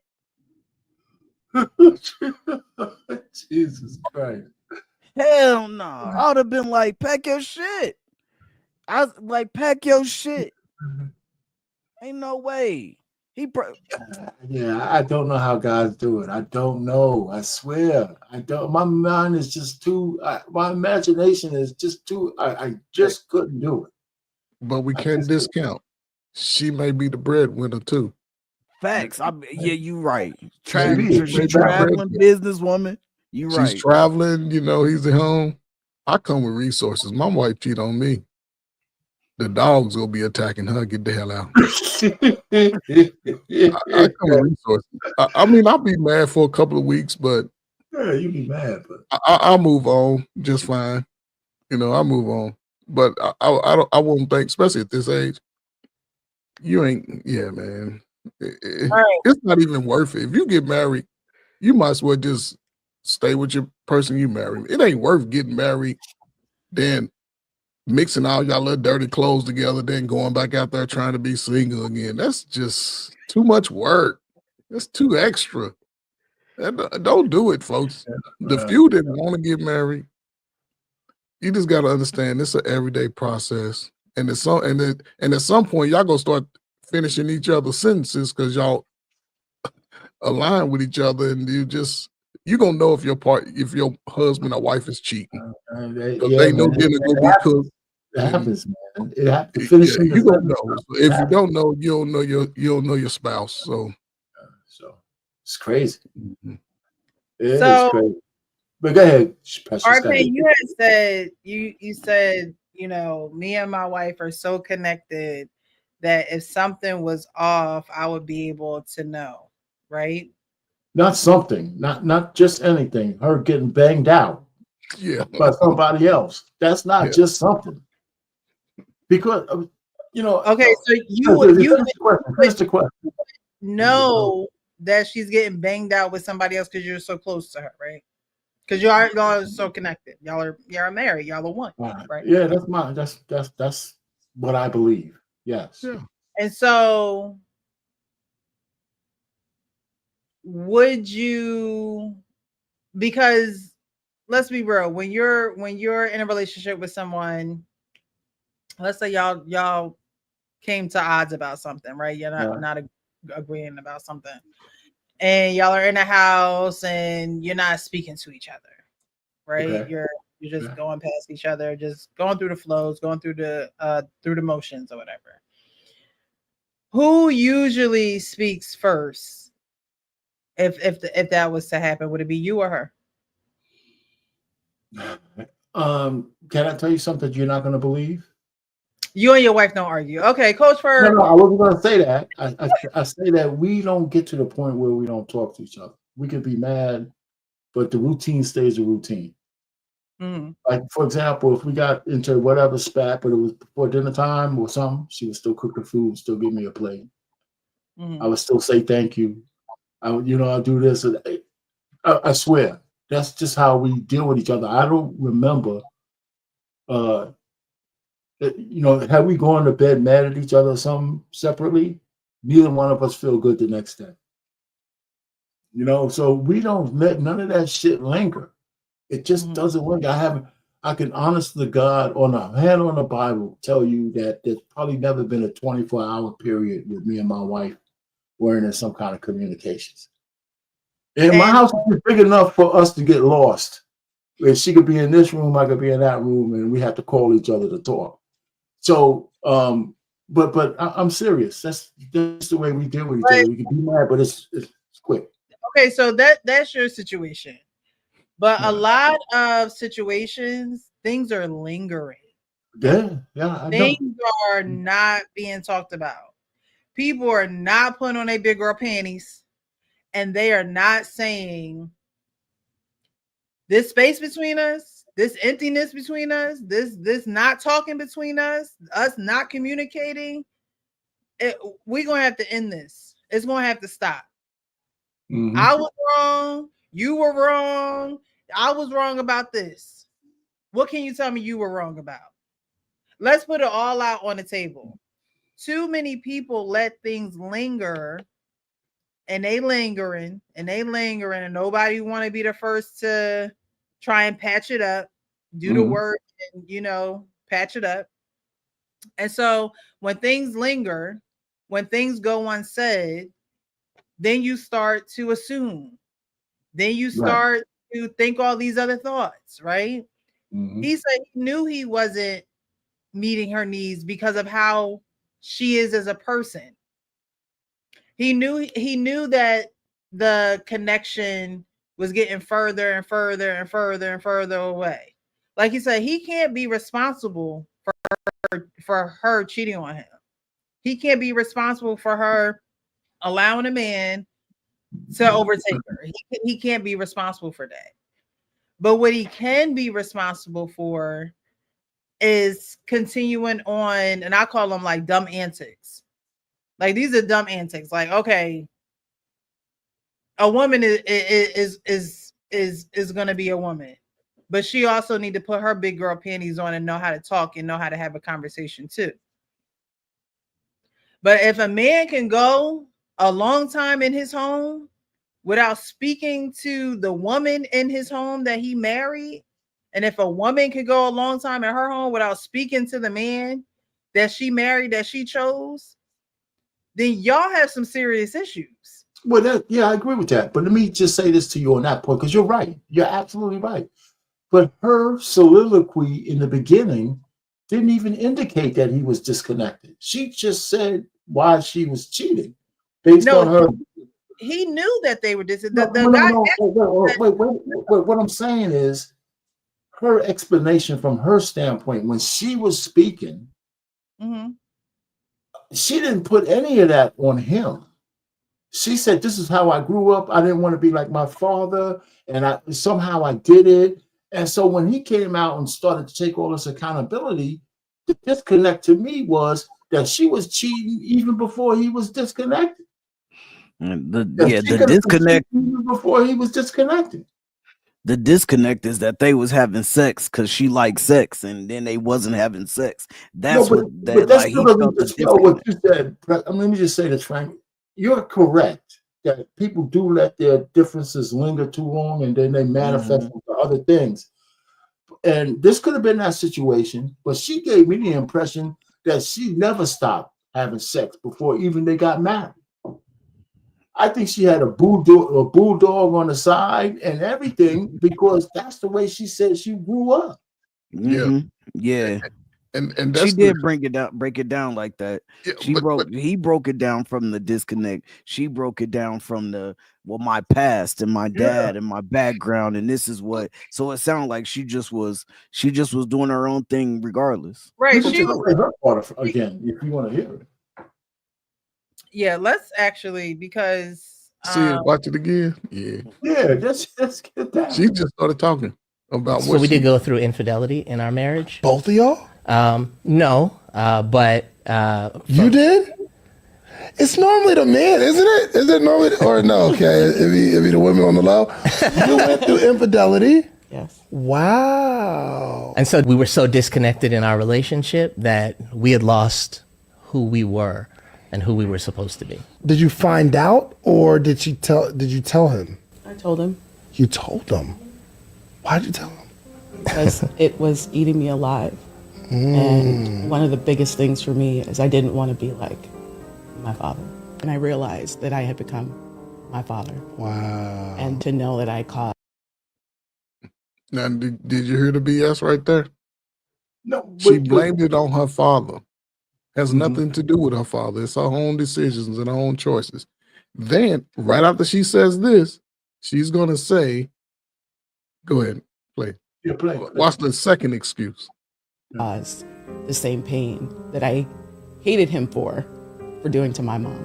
Oh, and gosh. I realized there was a lot of unforgiveness, a lot of unresolved issues because of the physical, verbal abuse that I experienced as a child, and then the sexual abuse that I experienced as a child. And all of those things had come to a head, and I was like, this is not who I want to be.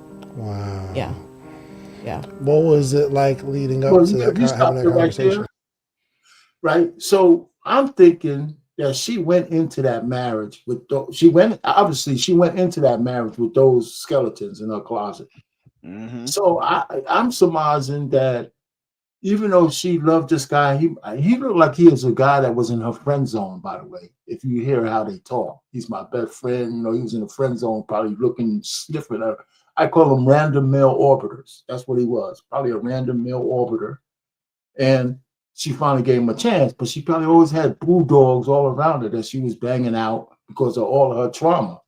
So when she married him, you know, he was just a guy who was maybe helping with the bills, the person she could cuddle up with. And, you know, he grew on me. You know, when a woman tells you she grew on you, don't marry him. You know, he grew on me and all that. No. So that's just my interpretation, but I'm biased.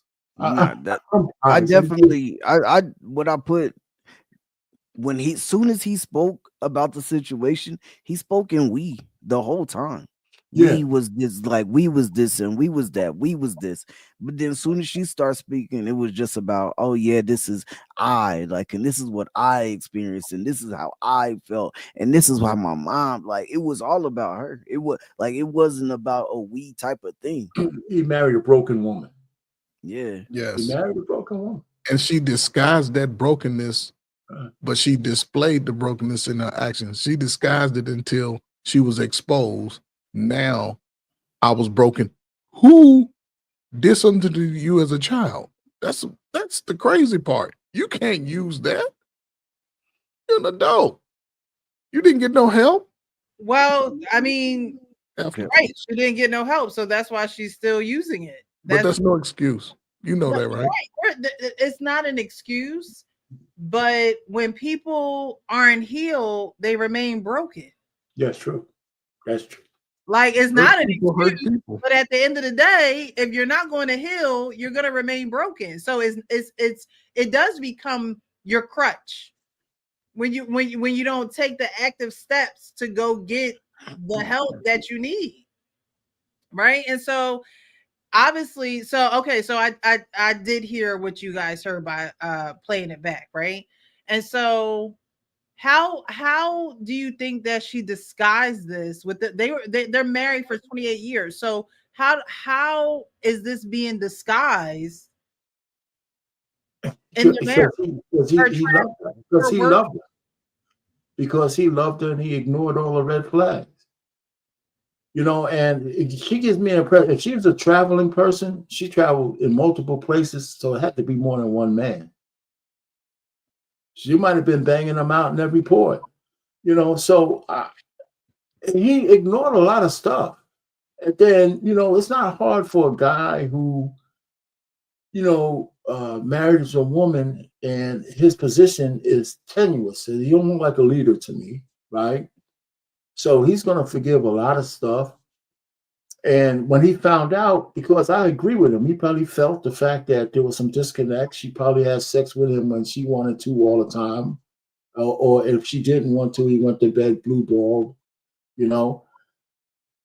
He's just a sorry sack, man, you know. And then somewhere she got a epiphany, you know. I can give her that grace. And I don't know if I can give him grace, but you know, he accepted her. He accepted her. You know, you don't have the same receptive as a regular man. I don't understand how you can. Not a regular man. No, I can't. I couldn't get over the fact that what was going on. I can't get over that. Is he a male? Yeah, is he a male? Did it just come back full circle? You know, I'm just saying, I couldn't get over the fact that, you know, my imagination is just too big, man. It's just too big because, you know, when a woman cheats with him, she's giving that guy every fantasy she could possibly have. No holds barred, man. I couldn't get over it. I could not get over it. I couldn't get over it. Yeah, I don't even know. That shit was the whole thing is just crazy to me. I'm telling you, man. Okay, so would it be different? Okay, because I already know a man banging her back out. That's how he explained. That's what it is. Right. Would it be different if she went to the mall and spent a whole bunch of money? Would that be a different story? Would you forgive her then? I can fix that. Half the savings. Oh my God! I just spending money on shit. No, I mean, no. If she squandered some money, obviously that ain't. Yeah, we can get that worked out. But she I can work that out. I can work that out. But you know, for me, that's a different kind of problem I can fix. I can fix that problem. I'd be mad as hell, but I can fix that one. Yeah. Right? I know I could fix that one, but the other one, knowing what you do to your wife or your woman, the thing is, you know, he ain't gonna have no respect for your girl. And it's crazy because I'm going to speak on the same thing. You see how I Paint saying he just blanked out when the dude just started going into film mode? Listen, let me tell you something. The one picture in his mind that he could never erase is his woman getting banged out by another man. I don't care. That's a vision brothers can never erase. And doing all those dirty things that you won't do because you respect her a little. No, I'm doing all that. But you know how it be sometimes. No, I have heard a divorce lawyer say that men be talking like they leaving, but men that get cheated on don't leave their relationship. But he has too much. He has too much to lose if he leaves. He has a lot to lose. A guy that's been married for a few years to a woman, whether they building or he has too much to lose because that same court, that same lawyer that told you that, if he was on her side, he could be like, we're going to take half that shit. So here's the scenario, Precious. Here's how I get past that. Even if, you know, I understand about the economic analysis you have to do, but my wife's life would be such a living hell, she would leave me. You hear me? It would be, you know, we couldn't coexist in the same house. Hell no. So even if I'm not man enough to take the hit because I'm gonna lose everything, she's gonna leave me and take everything because she wouldn't want to be around me no more. Not because I'd be physically violent, but I would just be a blank shell of myself when it comes to her. There's no forgiveness. I wouldn't forget. I wouldn't forgive mostly because I couldn't forget. That vision. And every time I look in her eyes, I can see her like, you know. Understandable. I think my question primarily is, you know, when you're in a relationship with someone and you both know that the relationship isn't right, there's something not right about the relationship, where is the accountability of not fixing it? And that's on both ends. You know what I mean? Like that's on both ends. Like where is the accountability for fixing the relationship? Are you waiting for the other person to do it? Or because you know, because you're in this relationship, that something needs to be fixed?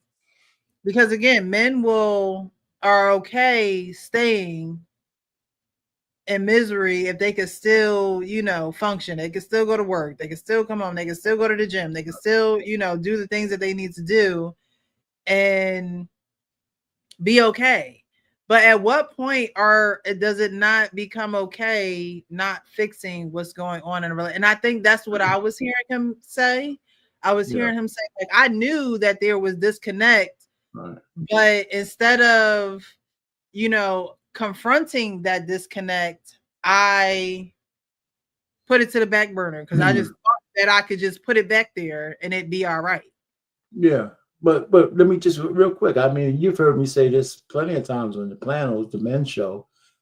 I don't let those things linger. As a matter of fact, between me and the wife, I'm the one who always makes things. I reconcile before her because she's got a different kind of attitude. Mine says not a bad attitude, but she doesn't like confrontation that much.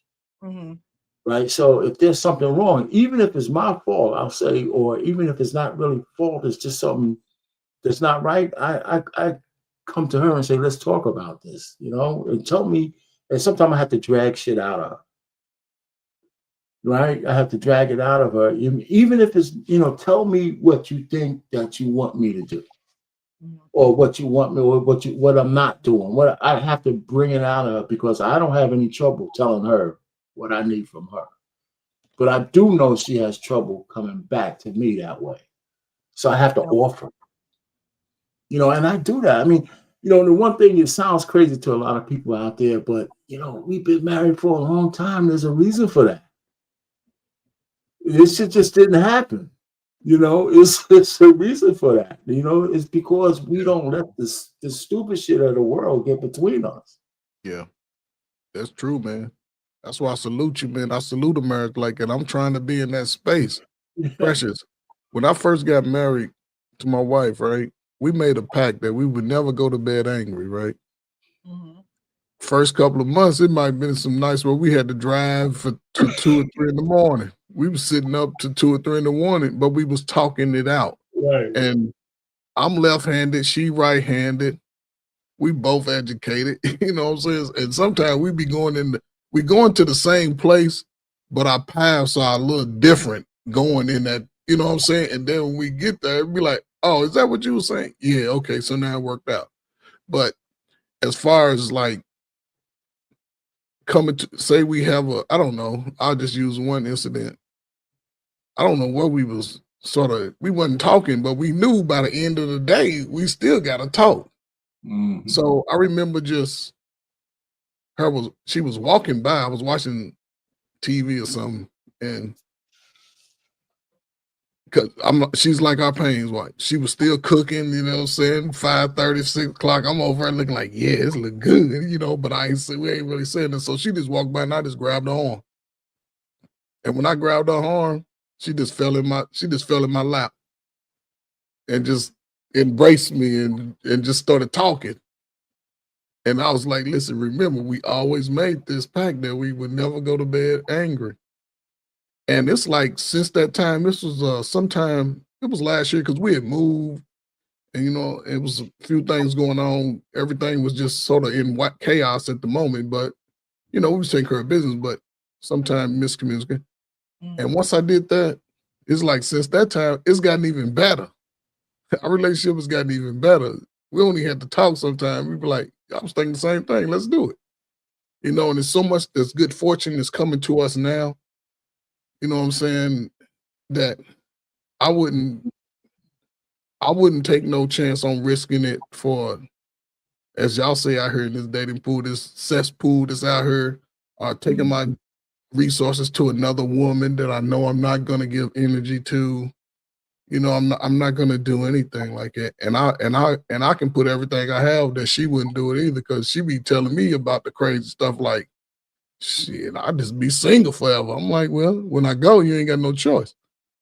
But you can choose to do what you want to do if I go. But in the meantime, she tells me her location everywhere she goes when she leave the house. She wants me to know. And that's part of me protecting her, because I need to be able to get to her if something happens. And I'm not worried about, I don't qualify for no women in the streets. I don't even see women like, oh, she's showing me the pictures of the yams. I'm like, what's wrong? What you doing? Well, I know you like it, and they keep you motivated, yes. And she pays the dividends, on the nights and everything. My wife be in bed by 10 o'clock, 5 days a week. And I done slept, woke up, had a little fun, then get on YouTube all night. That's my day. So. Yeah, man, my wife is gone. But I'm in at the age, man. I don't have the kind of issues that people have, and I'm not worried about my wife here and there and stuff. I mean, we both out in getting into the sunset ages and shit, man. If she's out there cheap, more power to you, baby.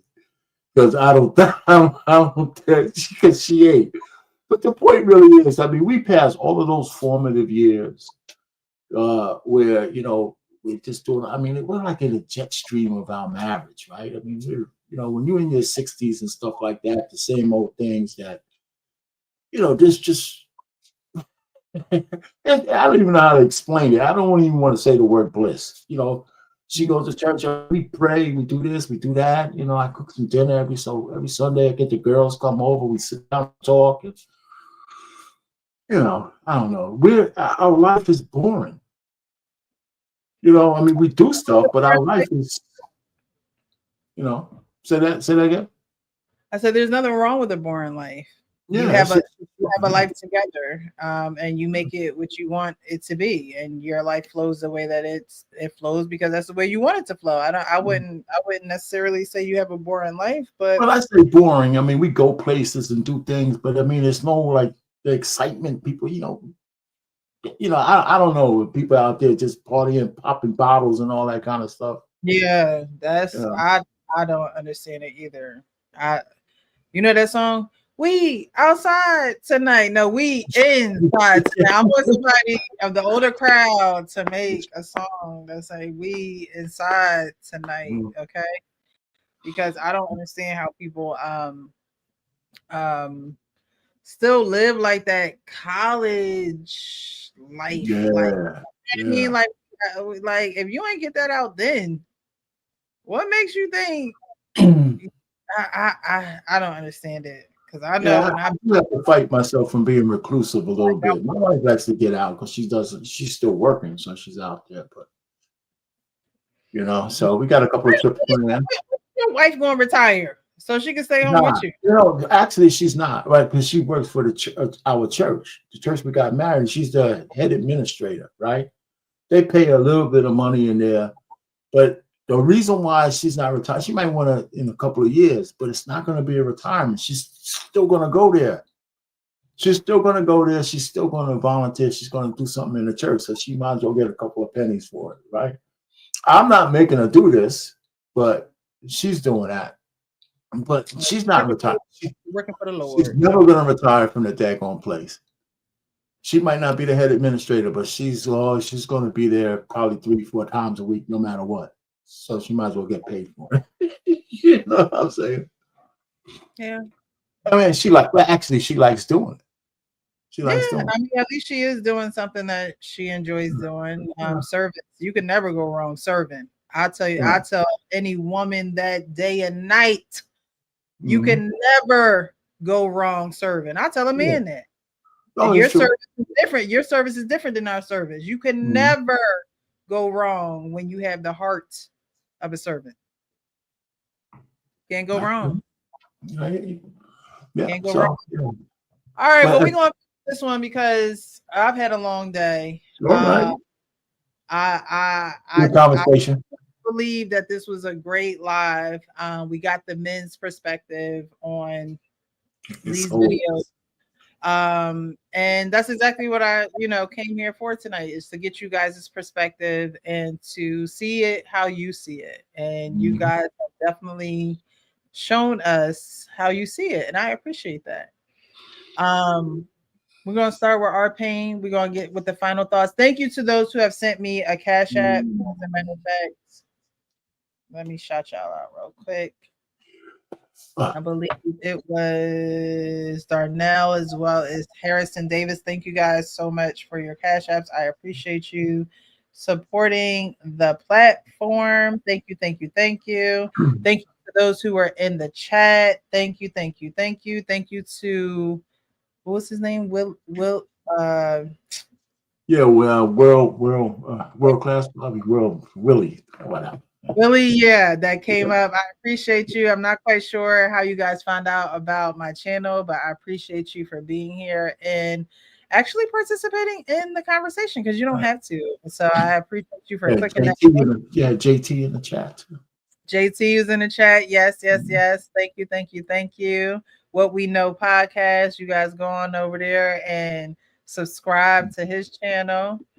And everybody that's on the panel, Champ Talk, Champ, excuse me, Frank has a channel, and he does reaction videos. So definitely support him, subscribe. He does really good on his reaction videos. So definitely show him some love. Our Pain does his videos as well, whether it's cooking or let the women tell it. You know, you have a few things, sports, whatever you're talking about. You know, definitely support the people who are on the platform, because I'm not the only one who has a platform, but they do take time out of their lives and out of their, you know, what they're doing on their platforms to come over and speak and just hang out with me and you guys. So I appreciate you guys. Thank you, thank you, thank you. Again, follow those who are on the panel. Thank you, Menelik, for being a mod tonight. Thank you, thank you, thank you. I see you doing your thing in the chat. So I appreciate you. Thank you so much. And we're going to start with Our Pain, final thoughts, and then we're going to go up to Coach Ferg, and then we're going to Yeah, I'll be short. I mean, it was a good panel. I mean, you know, it's funny. It's 2025. I like to see, you know, I don't have like New Year's resolutions anymore. It's just good to be in the new year, to make sure to put the 5 at the end of the calendar when you write on the thing when you write your check. You got to put 25 now instead of 24. But I'm just looking forward to the year. You know, somewhere around April, I'm gonna start getting antsy because I got to do my taxes and shit. You know, I always hate that period of time. But as far as concerned, it's a good new year. It's cold as hell here in New Jersey. Oh God, and, super.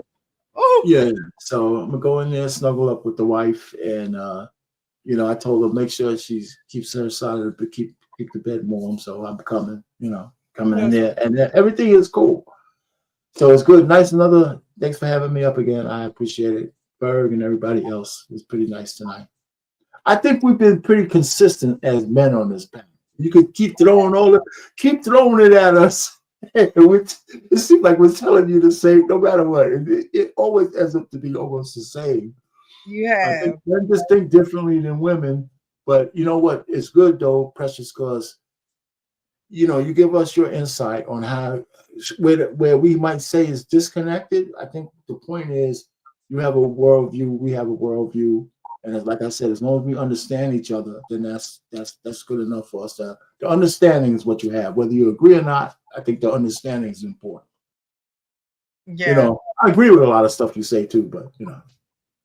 Yeah, I think understanding is very important too, because men and women are just wired differently, you know, and if we're not striving to understand one another, when we just better off not dealing with one another, right? I'm not going to deal with you and not understand you. That would be foolish of me. That would be foolish of me. So, you know, I have these conversations so we can get a better understanding of one another. Like I said at the beginning, you know, everything y'all say is not Bible. It's not, you know, the exact truth. It's the truth as you know it. It's your perspective. It's what you've gone through as a man, and you guys have the outcome of being married, of being in relationships, of having women that are reliable, of having women that you know and that know you, and you abide with each other in knowledge. You know what I mean? Arpin, I love to hear you say, you know, we don't let that stuff linger. We don't, you know, that's how that's a goal that relationships should get to, where we don't let it linger. You'd be surprised. You know, we really can't have that conversation because y'all don't go through that stuff. Right.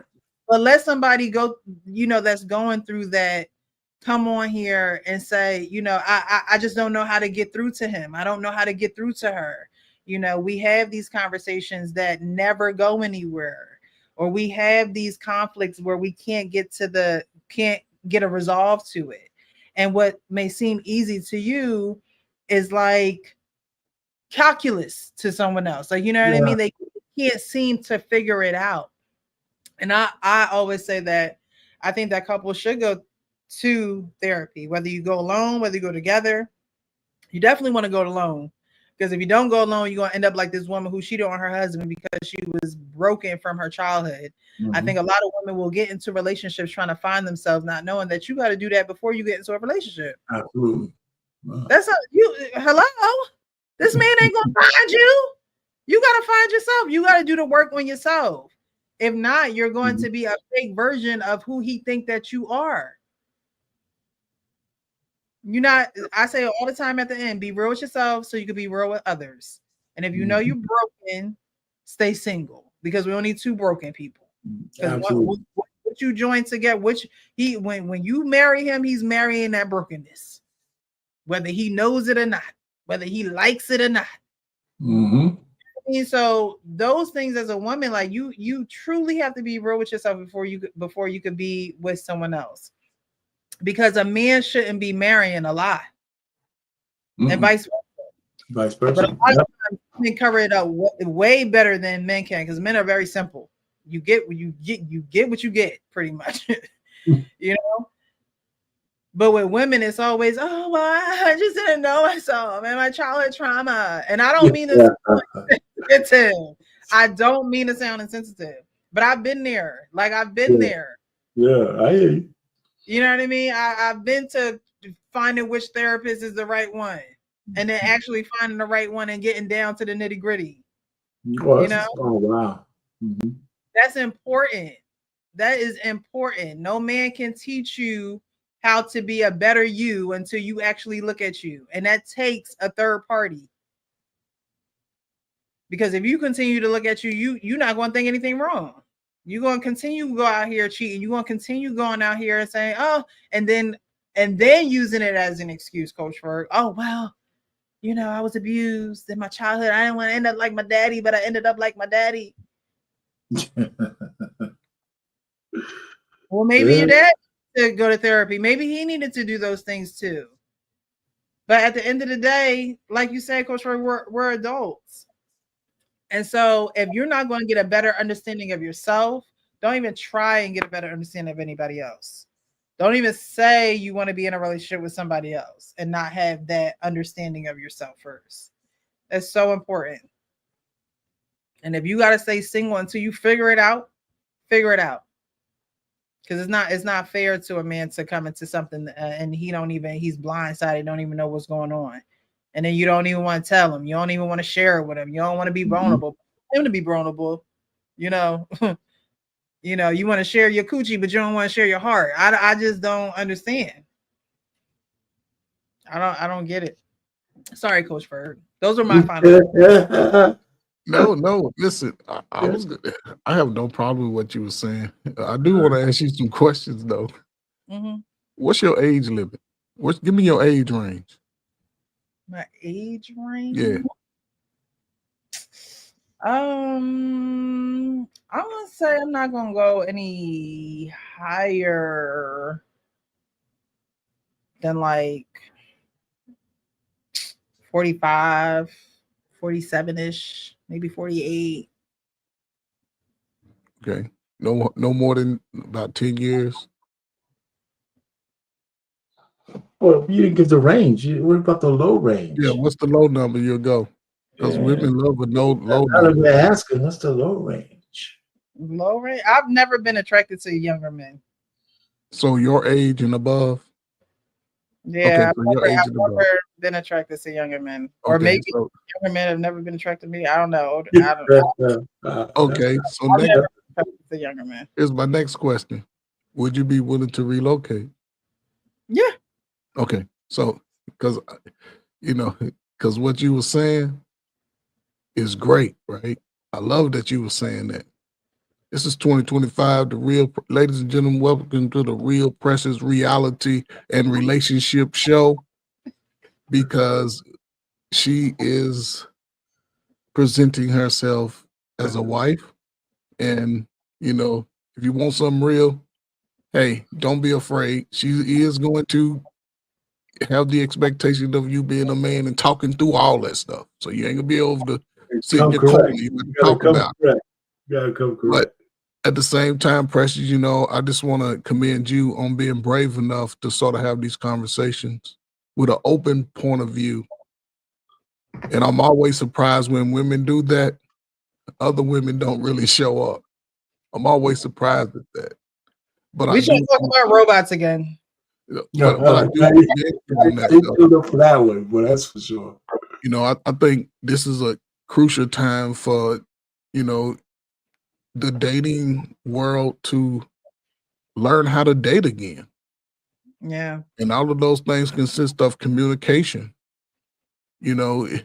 At this point, just like and you know, thanks to Cat Williams, at this point, nobody should be trying to live a lie in their own lives, especially 35 and overs. You got to give up the lie, because if you continue to try to lie, everything about you is going to crumble.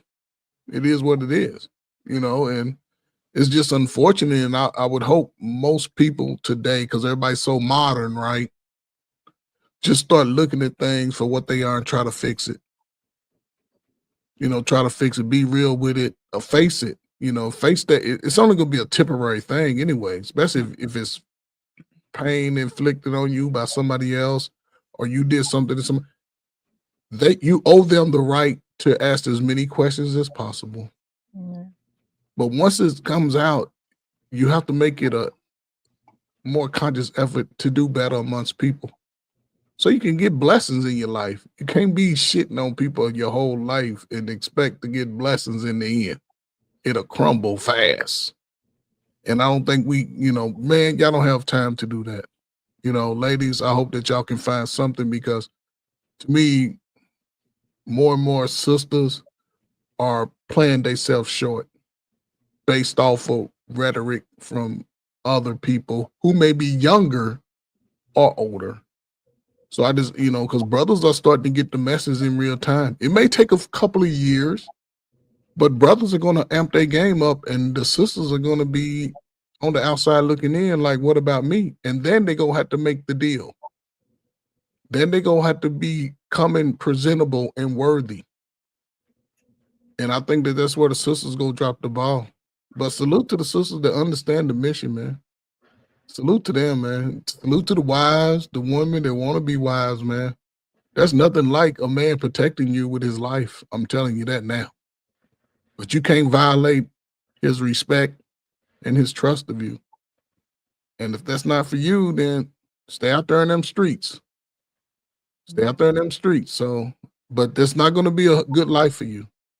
So salute to everybody, man, who just want to be better, man. This is 2025, man. Ain't no staying in the same mindset. That shit, F them kids is what they do, not what they say. I'm done. Well, thank you guys again. I think I've said my final words out of turn, but it was said. Thank you. We're going to get out of here. We'll see you guys. Ooh. Is it next Wednesday? Let me see. Next Wednesday. Now, next week, I may have to reschedule, actually, because I'm going to be at a conference, a 2-day conference. So, we might have to do it Friday. It might have to be Friday, but I'll keep you guys updated. You have a barbershop on Friday. BM News Network. Do you? Okay. Excuse me. On Fridays, yeah. We're gonna have to make something shake. You know, yeah, we can make something shake. You going out of town? Yeah, I have a conference in Atlantic City. Take your little equipment with you, and you just won't have the pressure background. I might. Get the city background on you. Get you a nice hotel room. Just tell them put you on where you face the city. Yeah. I don't know, because I might be rooming with somebody, a coworker. So that's the only reason. I don't know. We'll figure something out. It might be Thursday. It might be Thursday night instead of, because I'll be home Thursday. Yeah, I'll be home Thursday. So we might have to do it Thursday instead of Wednesday, if everyone is available. Whoever's available. You're gonna hit the casinos or what? No. That's not my calling. That's not my calling. Pressure, at least get outside though. Get outside. Oh yeah, I'm gonna definitely get outside, but not the. I may play a penny machine here or there. You got $20. You know you got $20. I'm not a gambler. Like I just got $20, but you might bring either. I don't even know what I'm doing. Hey, just go put your money in the little slot and pull the handle. You might have. There's no strategy at all. No money, I might not. Just bring the good luck with you. Just bring the good luck with you, and you might walk out of there with about say $800 to $1,000. You never know. $20. See the good look. I only won once when I went to Atlantic City. I won like maybe around $2,000 or $3,000. That's a good lick though. For one, that's a good lick. No, I pay. They paid for the hotel, paid for all everything we did. We paid right there for the slots. Yeah, that was $20. the first and the last time I ever won anywhere at a casino. Hit the buffet at the casino, about $20. You'll be good. Hey, with the money, I did it twice. You know. Yeah. I don't know. This week might be my lucky week. We'll see. Y'all give y'all. You bringing the luck. You bringing the luck to the city. All right. Okay. All right, guys. Thanks again. Right, you guys have have a great Thursday. Until we meet again, be real with yourself so you can be real with everybody else. Okay. Good night. Good night.